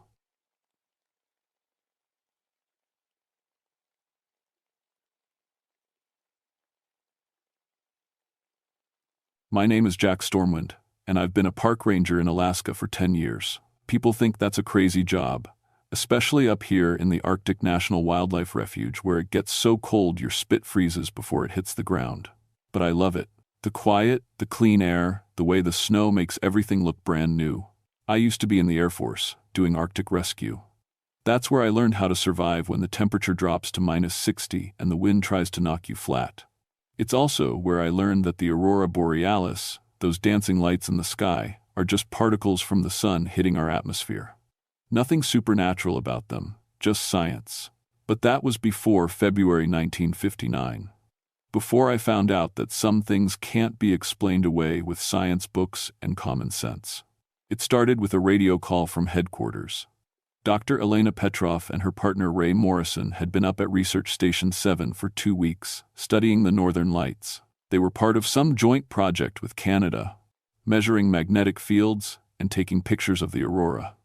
Smart people doing smart people things. "Jack, we lost contact with the research team yesterday," my supervisor said through the crackling radio. "Last transmission was strange. Need you to check on them." "Strange how?" I asked, already pulling on my heavy coat. "You'll hear it when you get there." They left their equipment running.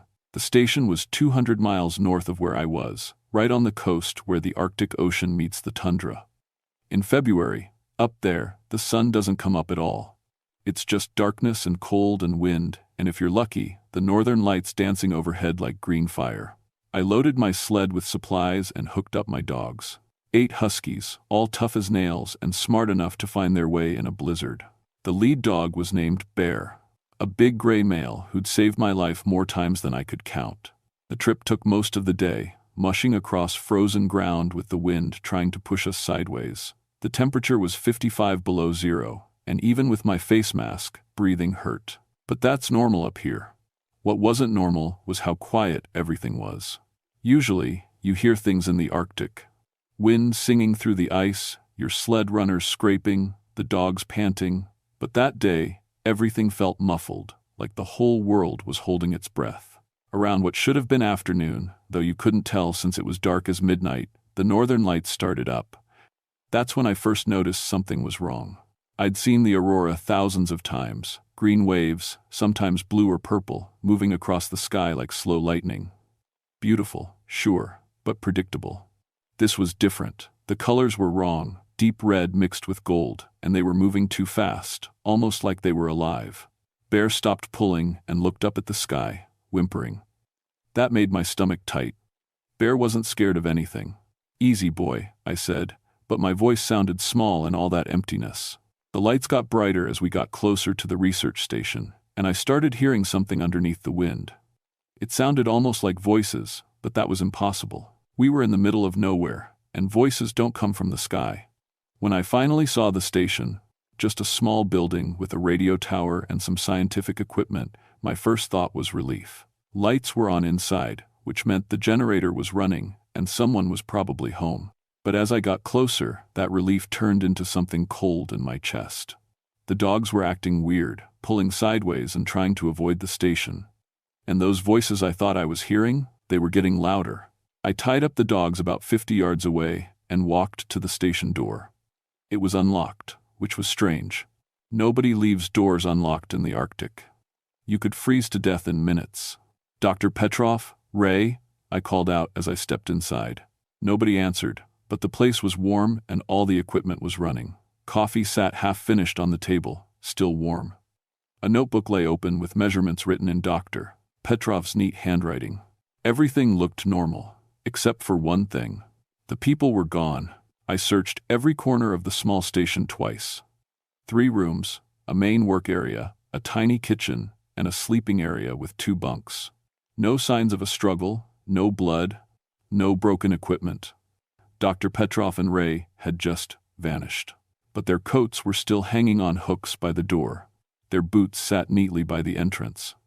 In 55 below weather, walking outside without proper gear meant death in minutes. Yet somehow, they were gone. I found the recording equipment still running, little reels of tape spinning slowly. Dr. Petrov had been recording everything, conversations, equipment readings, even just daily notes. I rewound the last tape and hit play. At first, it was normal stuff. Dr. Petrov explaining measurements, Ray complaining about the cold. Then the voices started. It began small, just whispers underneath their talking. So faint I almost missed them. But as the tape played on, the whispers got clearer. And they weren't speaking English. Ray, are you hearing this? Dr. Petrov's voice on the tape, excited and scared at the same time. The equipment's going crazy, Ray answered. Magnetic readings are off the charts. Then came a sound that made my skin crawl. It was Dr. Petrov's voice, but she was speaking in a language that sounded ancient and flowing, like wind through ice caves.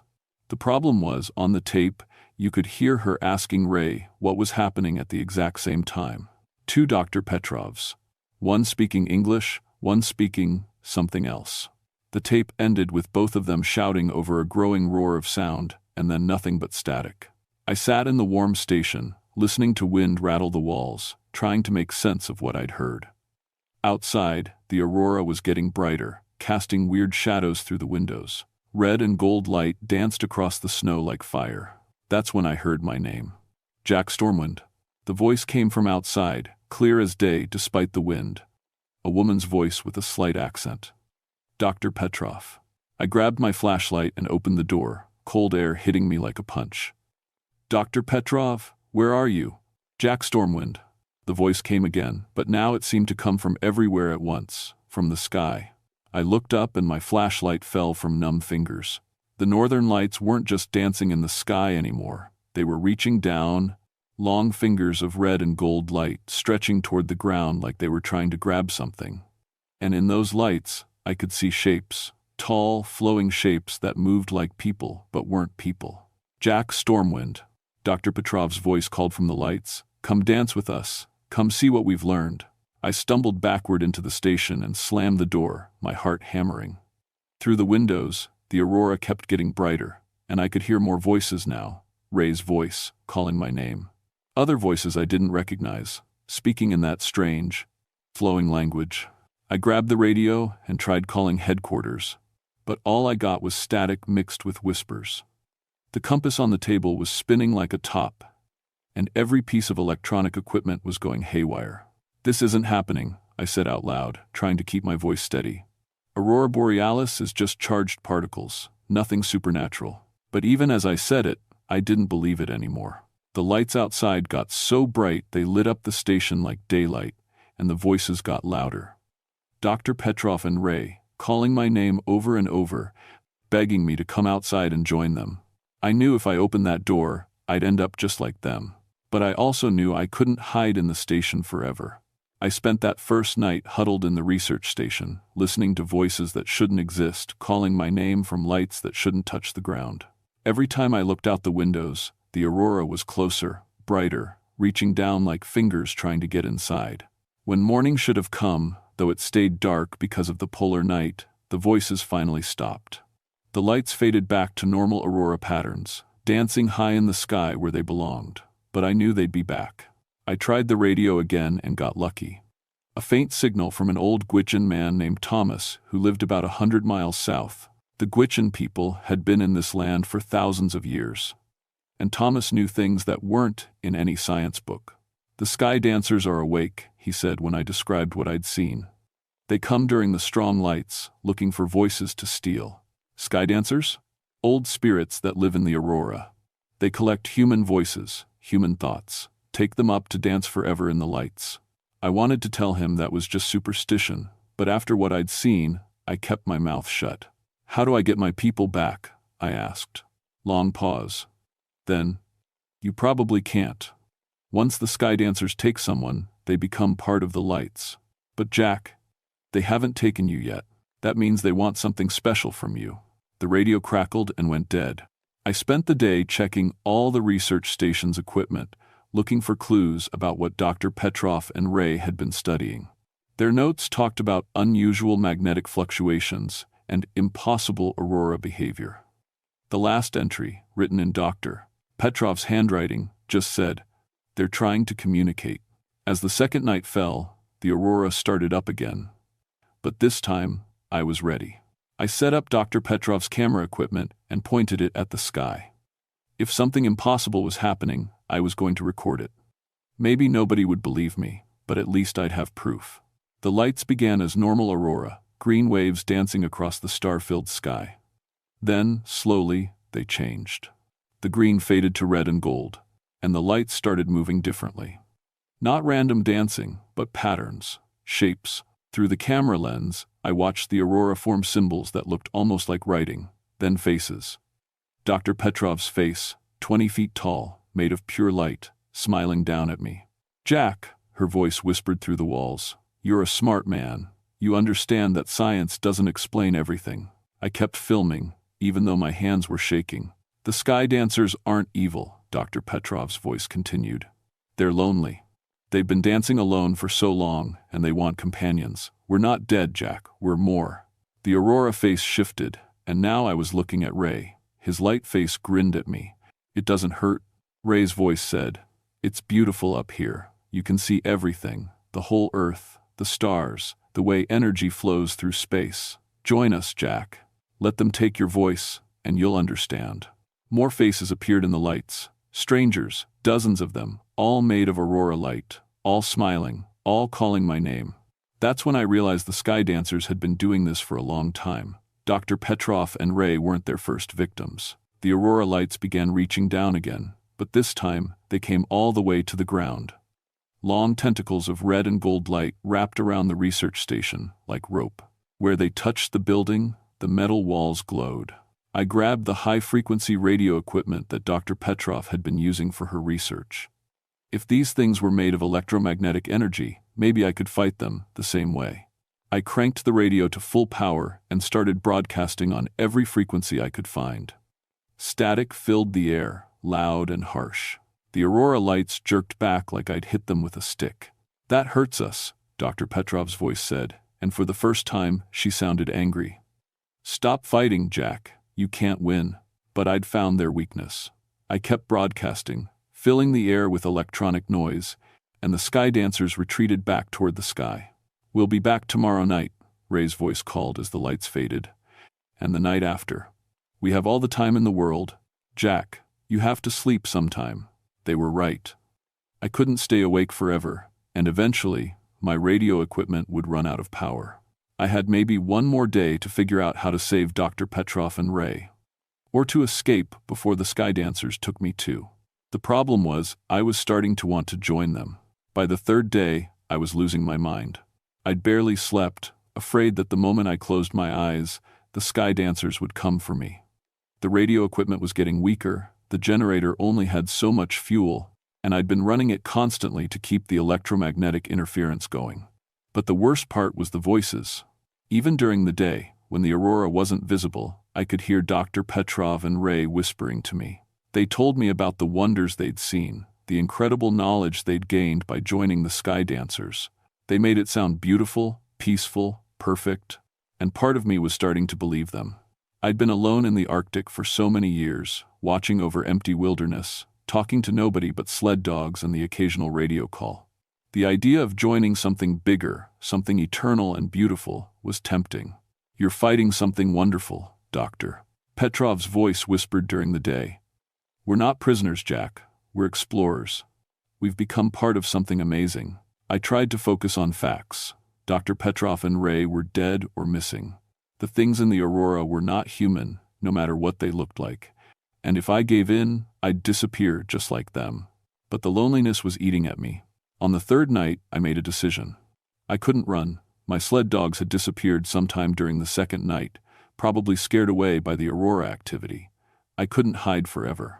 And I couldn't keep fighting electromagnetic creatures with failing equipment. So I was going to do something stupid. I was going to talk to them. I waited until the Aurora started up, those familiar red and gold lights reaching down from the sky. This time, I didn't turn on the radio interference. I opened the station door and walked outside. The cold hit me like a wall, but the Aurora light was warm on my skin. It felt like standing in sunlight, if sunlight could think and move and want things. "I'm here," I called to the sky. "You want to talk? Let's talk." The lights swirled around me, and suddenly I wasn't standing on snow anymore. I was floating in space, surrounded by streams of energy that looked like rivers of fire. And in those streams, I could see people. Hundreds of them, all floating and dancing and smiling. Dr. Petrov drifted up to me, but she wasn't quite Dr. Petrov anymore. She was made of light and energy, beautiful and terrible at the same time. "You see?" she said, and her voice came from everywhere at once. "This is what we've become. We're part of the Aurora now, part of the magnetic field that protects the Earth. We dance between the stars and help guide the energy that keeps your world safe." "But you're not human anymore," I said. "Human was just the beginning." Ray's voice joined in, and he appeared next to Dr. Petrov, glowing and flowing like living fire. "Now we're something better. We're eternal." Around us, the other light beings danced and sang in that flowing language I'd heard on the recordings, and I had to admit it was beautiful, peaceful, like nothing could ever hurt or worry or be alone again. "Join us, Jack," Dr. Petrov said, reaching out with hands made of pure energy. "You've spent your whole life protecting the wilderness. Now you can protect the entire world. Help us guide the magnetic fields. Help us keep the dangerous solar radiation away from Earth." For a moment, I almost said yes. Then I remembered something Thomas, the Gwich'in elder, had said. "They want something special from you." "Why me?" I asked. "Why not just take me like you took the others?" The light beings around me grew still. "Because," Dr. Petrov said slowly, "you have something we need. You understand both worlds, the scientific and the spiritual. You've lived in harmony with the wilderness for years. You could help us bridge the gap between humanity and the sky dancers. Help us take more people, bring more voices to the eternal dance." And there it was. They didn't just want me. They wanted me to help them take others. "No," I said. The beautiful space around me suddenly felt cold and hostile. Dr. Petrov's light face twisted with anger. "Then you'll join us by force," she said. And the Aurora streams wrapped around me like chains. Pain shot through my body as the sky dancers tried to pull my consciousness out of my physical form. I felt my thoughts starting to scatter, my memories being drawn up into the lights. But I still had one weapon left. With the last of my strength, I pulled out the emergency radio from my coat and hit the distress beacon. It sent out a high-powered electromagnetic pulse designed to punch through any interference and reach rescue services.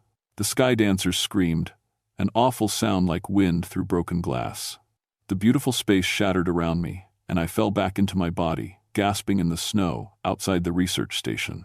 The Aurora was going crazy overhead, lights flashing and writhing like something in pain. But they were retreating, pulling back toward the higher atmosphere. "This isn't over," Dr. Petrov's voice called down, fading as the lights got smaller. "We know where you live now, Jack Stormwind. We'll find you again." I crawled back into the station and fired up every piece of electronic equipment I could find, filling the air with so much electromagnetic interference that the Aurora couldn't get close. But I knew she was right. This wasn't over. 3 days later, a rescue helicopter found me half frozen in the research station, babbling about lights in the sky. They also found Dr. Petrov and Ray, unconscious in a snowdrift 2 miles away, somehow still alive despite being outside in deadly cold for days without proper gear.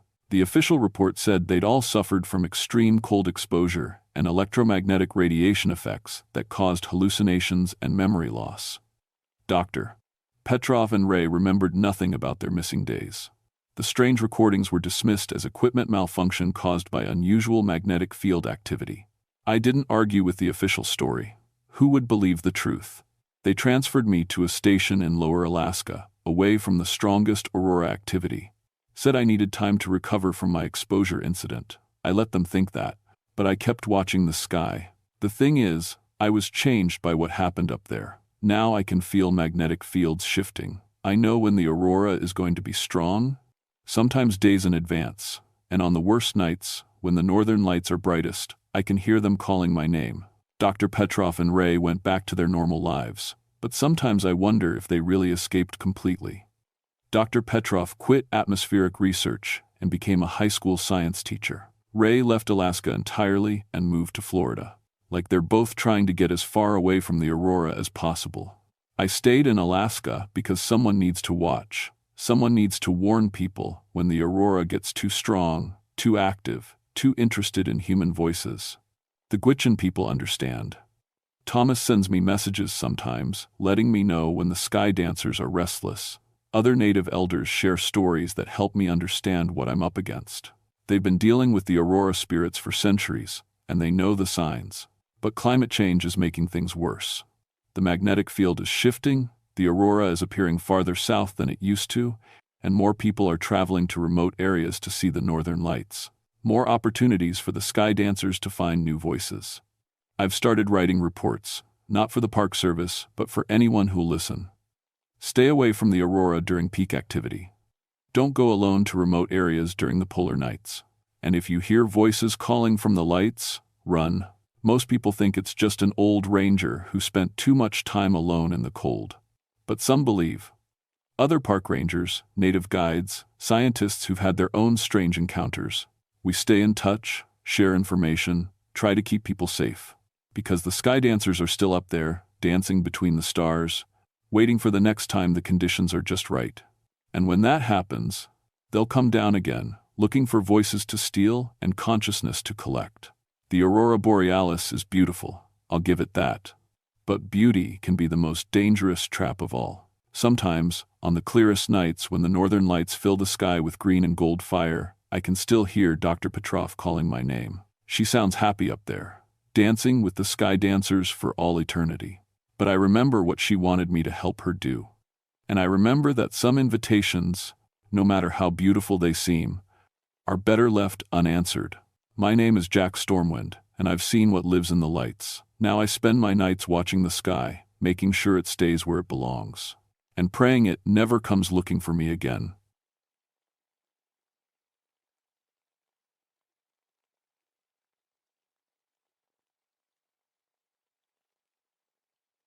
My name is David Littlebear, and I've been a park ranger for 16 years. People always ask about the name. Yeah, it's real. My grandfather gave it to me when I was born, said I'd be small but fierce, like a bear cub. He wasn't wrong about the small part, anyway. I work up in Kobuk Valley National Park in Alaska, where the sun doesn't set for 2 months straight in summer. It's June 1984 now, and we're right in the middle of that endless daylight. Most folks think it sounds amazing until they try to sleep when it's bright as noon at midnight. Your body gets confused, starts playing tricks on you. The park covers over 1 million acres of tundra, sand dunes, and caribou trails. My specialty is cultural resources, protecting the old sites where my people, the Inupiat, lived for thousands of years. I'm half Inupiat myself, got my anthropology degree before I decided the classroom wasn't for me. Out here, you learn more from the land than any book could teach you. I was checking the Great Kobuk sand dunes when the call came in on my radio. Dr. Susan Wright, the archaeologist, sounded excited. David, you need to see this. We found something big. Dr. Wright's team had been working a dig site for 3 weeks. The university said they'd found pottery shards that might be 2,000 years old. Old burial sites aren't unusual up here. My ancestors lived in this valley for generations. But something in her voice made me grab my gear and head out. The dig site was about 10 miles north of my station, right where the caribou migration path crosses the river. When I got there, Dr. Wright was standing next to a hole that looked way deeper than any burial mound should be. "Look at this," she said, practically bouncing with excitement. "We thought it was a simple grave site, but it keeps going down. The permafrost should have stopped us at 3 feet, but we're down 8 feet and still finding worked stone. I peered into the hole. The walls were strange, too smooth, like they'd been carved instead of dug. The permafrost was dark and solid, older than anything I'd seen. My grandfather used to tell stories about this area, I said, trying to keep my voice casual. Said there were people who lived underground, called them Tornrate. Dr. Wright laughed. Underground people? That's just mythology, David. Metaphors for winter survival techniques. Maybe she was right. I'd always thought the same thing. The old stories were just ways to explain things people didn't understand. But looking down into that hole, something felt wrong. The temperature seemed colder right around the dig site, and I couldn't hear any birds. Where's the rest of your team? I asked. Down below with the graduate students, mapping the lower chamber. We found another level about an hour ago. That's when I noticed their radio equipment was still running, but nobody was talking on it. The generator hummed quietly, but there were no voices, no sounds of digging or brushing dirt off artifacts. How long since you heard from them? Dr. Wright checked her watch and frowned. About 30 minutes, but you know how it is when you find something exciting, time just disappears. I called down into the hole. Hello, everyone okay down there? Nothing. The silence stretched out, and I felt that familiar tightness in my chest that came when something wasn't right in the wilderness. After 16 years, you learn to trust that feeling. I'm going down to check on them, I said. I grabbed my flashlight and climbed down the ladder they'd set up. The hole was deeper than it looked from above, maybe 12 feet to the bottom. But the bottom wasn't really the bottom. There was an opening in the permafrost wall, big enough for a person to crawl through. Hello, I called again. My voice echoed back weird, like it was coming from very far away. I squeezed through the opening and found myself in a tunnel carved right through the permafrost. The walls were smooth as glass, and my breath came out in white puffs, even though it was June and 70 degrees above ground. The tunnel went deeper into the earth, sloping down at a gentle angle. I could see footprints in the thin layer of ice on the floor, 4 sets, heading deeper into the darkness. But there was something else. Another set of prints, going the other way, bigger than human feet, with no boot marks. I followed the tunnel for what felt like 50 yards before it opened into a chamber. My flashlight beam couldn't find the far walls, but I could see digging equipment scattered around. Shovels, brushes, the portable lights they used for detailed work. Everything was still running, but nobody was there. Then I found the tape recorder. It was sitting on a folding table, playing something that made my skin crawl. Inupiat chanting. But backwards, like someone had recorded it and then reversed the tape. I knew the words. They were from the old winter ceremonies, songs about going underground when the world above became too cold to survive. But hearing them backwards felt wrong, like someone was calling up things that should stay buried. I turned off the tape recorder, and the silence was worse than the backwards chanting. That's when I heard the breathing. Slow, deep breaths coming from somewhere deeper in the chamber. But not 4 people breathing. One thing, breathing like it was sleeping. Dr. Wright's team, I called out. Where are you? The breathing stopped. I swept my flashlight around the chamber and saw another tunnel opening, this one even bigger. Fresh tool marks around the edges, like someone had been enlarging it recently. But the tool marks were wrong, too deep, too smooth. Like they'd been made with something sharper than any shovel. I started toward the second tunnel when I heard scratching sounds. Metal on ice, then voices, but not calling for help. Singing. The same Inupiat winter songs from the tape, but this time forward, and with 4 human voices singing in perfect harmony. The voices were coming from deeper in the second tunnel. I called out again, but the singing continued like they couldn't hear me. The harmony was too perfect, like they'd been practicing those songs their whole lives. But I knew Dr. Wright and her students. They were from universities in the lower 48. They didn't know Inupiat songs. I followed the voices, and the tunnel kept going down, deeper than any burial site should go, deeper than the permafrost should allow. The walls started to change. Instead of rough carved ice, they became smooth and curved, almost like they'd been shaped by water instead of tools. The temperature kept dropping. My breath was fogging thick now, and ice crystals were forming on my jacket. But I could still hear the singing, and it was getting closer. Then I saw light ahead. Not flashlight beams, but something else. Blue-white and steady, like moonlight on snow. I turned off my flashlight and kept going in that strange blue glow. The tunnel opened into another chamber, much bigger than the first one. And I saw something that made me forget about being cold. The chamber was full of ice, but not natural ice, shaped ice. Buildings made of ice, with walls and doorways and windows that glowed from inside with that blue light. A whole city carved out of permafrost, bigger than any village I'd ever seen. And standing in the middle of it, still singing, were Dr. Wright and her 3 graduate students.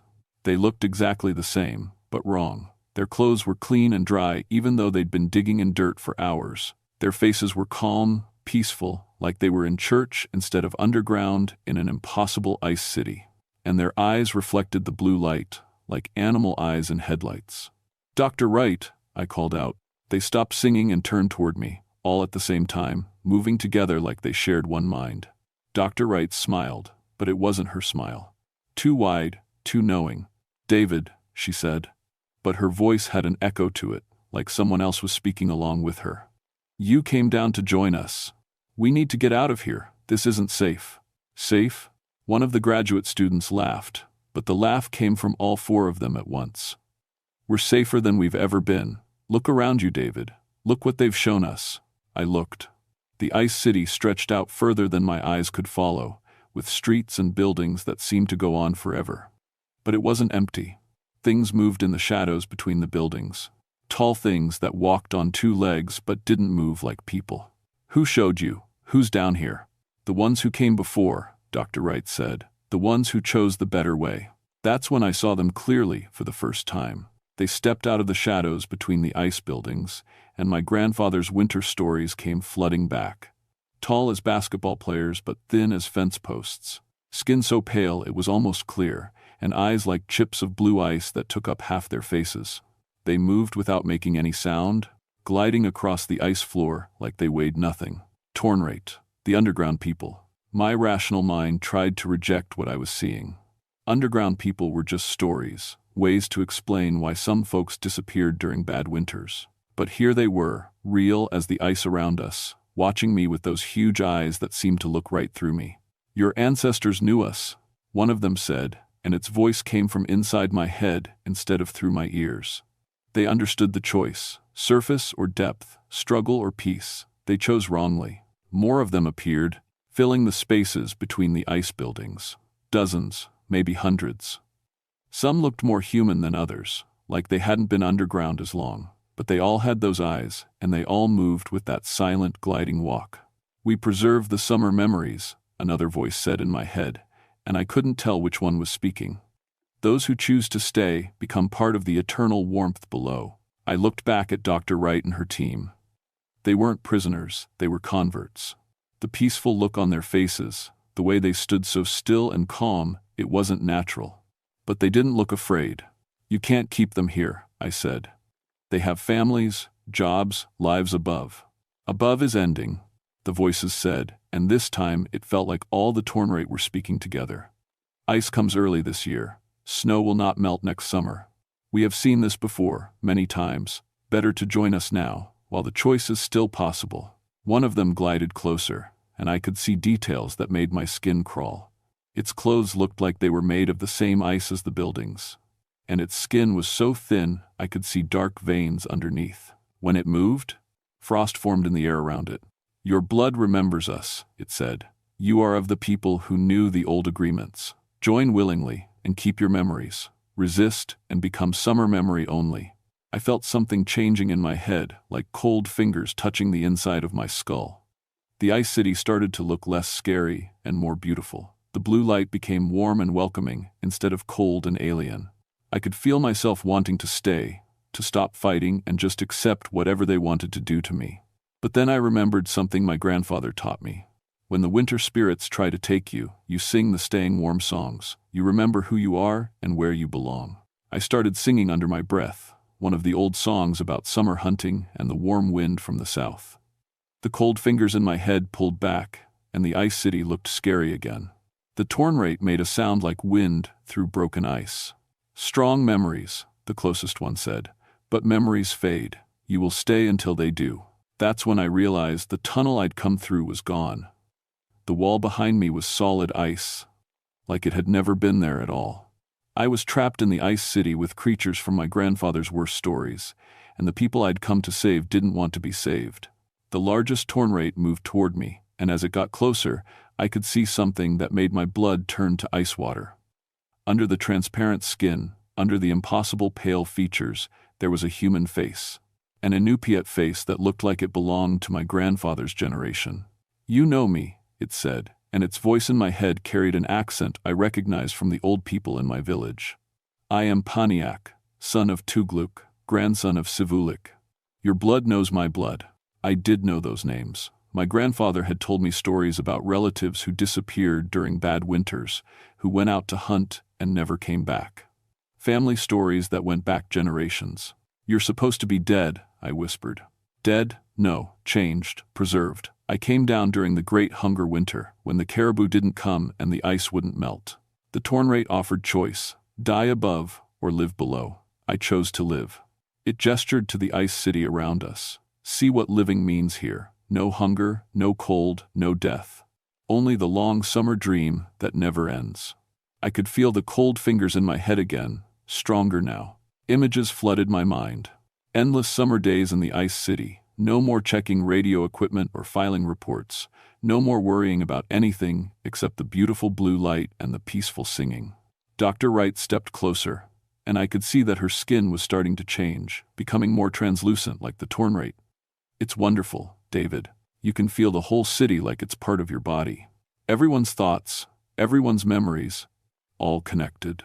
"That's not living," I said, fighting against the pull in my mind. "That's just existing." "Existing without pain," one of the graduate students said. "Without loss or fear or uncertainty. Why would you want anything else? Because pain meant you were alive? Because loss meant you'd had something worth losing? Because fear and uncertainty meant you had choices to make and places to go?" I started singing louder, the staying warm songs my grandfather taught me, the ones about choosing the surface world even when it was hard. The Tornrate made that broken ice sound again, but they didn't try to stop me. "Sing all you want," Paniak said. "The songs grow weaker with each year. Fewer people remember them. Soon there will be only the winter songs, the ones that call people underground." But as I sang, I remembered something else. My grandfather didn't just tell me stories about people who disappeared. He told me stories about people who came back. People who found the underground places and chose to leave, chose the hard life above instead of the easy dream below. "Some of your people refused," I said. "Some came back up." Paniak's ice chip eyes flickered. "Few. Very few. And never unchanged. But some. The tunnels to the surface are sealed," Dr. Wright said. But there was something different in her voice now. Less harmony, more like her normal tone. "There's no way back up." I looked around the ice city, really looked this time. The buildings were beautiful, but they were also prisons. The blue light was warm, but it never changed, never moved. The Tornrate were peaceful, but they were also empty, like something important had been scooped out of them. And I realized something that made everything clear. They needed new people. Not just for company, but because they were fading. The longer they stayed underground, the less human they became, until they were just moving ice sculptures with memories of what it felt like to be alive. "You're dying," I said. "All of you, slowly, but you're dying. That's why you need us." The broken ice sound got louder, angry now. "We are eternal," Paniak said, but his voice didn't sound as certain. "You're echoes, copies of people who used to be alive. And every year, you get fainter." I kept singing, louder now, and I could feel something changing in the chamber. The ice walls started to crack, thin lines running through the perfect blue surfaces. The temperature rose just a little, enough that I could see water drops forming on the ceiling. Dr. Wright blinked, and for a second her eyes looked normal again. "David, how did we get down here?" I remember digging, and then, "Fight it," I told her. "Remember who you are, remember the surface."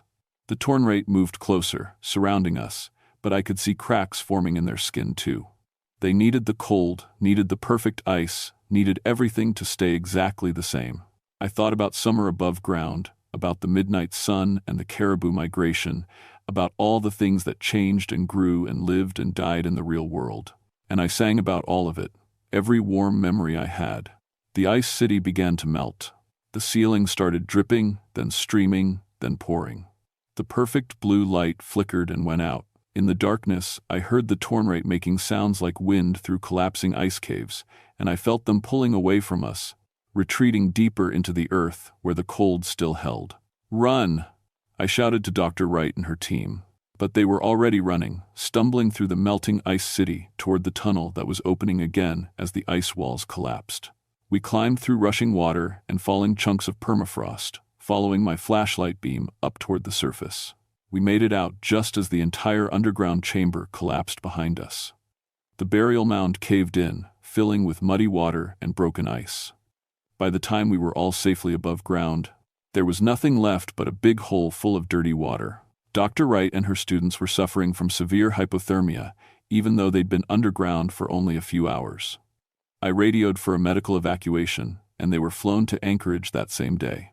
When they recovered, none of them remembered anything after the initial dig. The doctor said it was trauma-induced amnesia, common in cases of extreme cold exposure. I filed my report as a simple cave-in. Underground chambers in permafrost weren't unusual, and neither were sudden collapses when the ground warmed up. The burial site was declared culturally sensitive, and excavation was banned permanently. But I knew what had really happened down there. 6 months later, I heard from colleagues at other parks, strange reports from archaeological digs in northern Canada, disappearances during winter surveys in Siberia, equipment found abandoned at sites where the permafrost was thawing unexpectedly. I started keeping a file. Not an official one, just my own collection of stories and reports that didn't quite make sense. Stories about people who went underground and came back changed, or didn't come back at all. Because I understand now what my grandfather was really trying to tell me with those stories. The torrent aren't just legends. They're still down there, in the deep places where the ice never melts, waiting for the next time someone digs too deep or goes too far into the cold. And with the climate changing, with permafrost melting in places it's been solid for thousands of years, more of those deep places are opening up.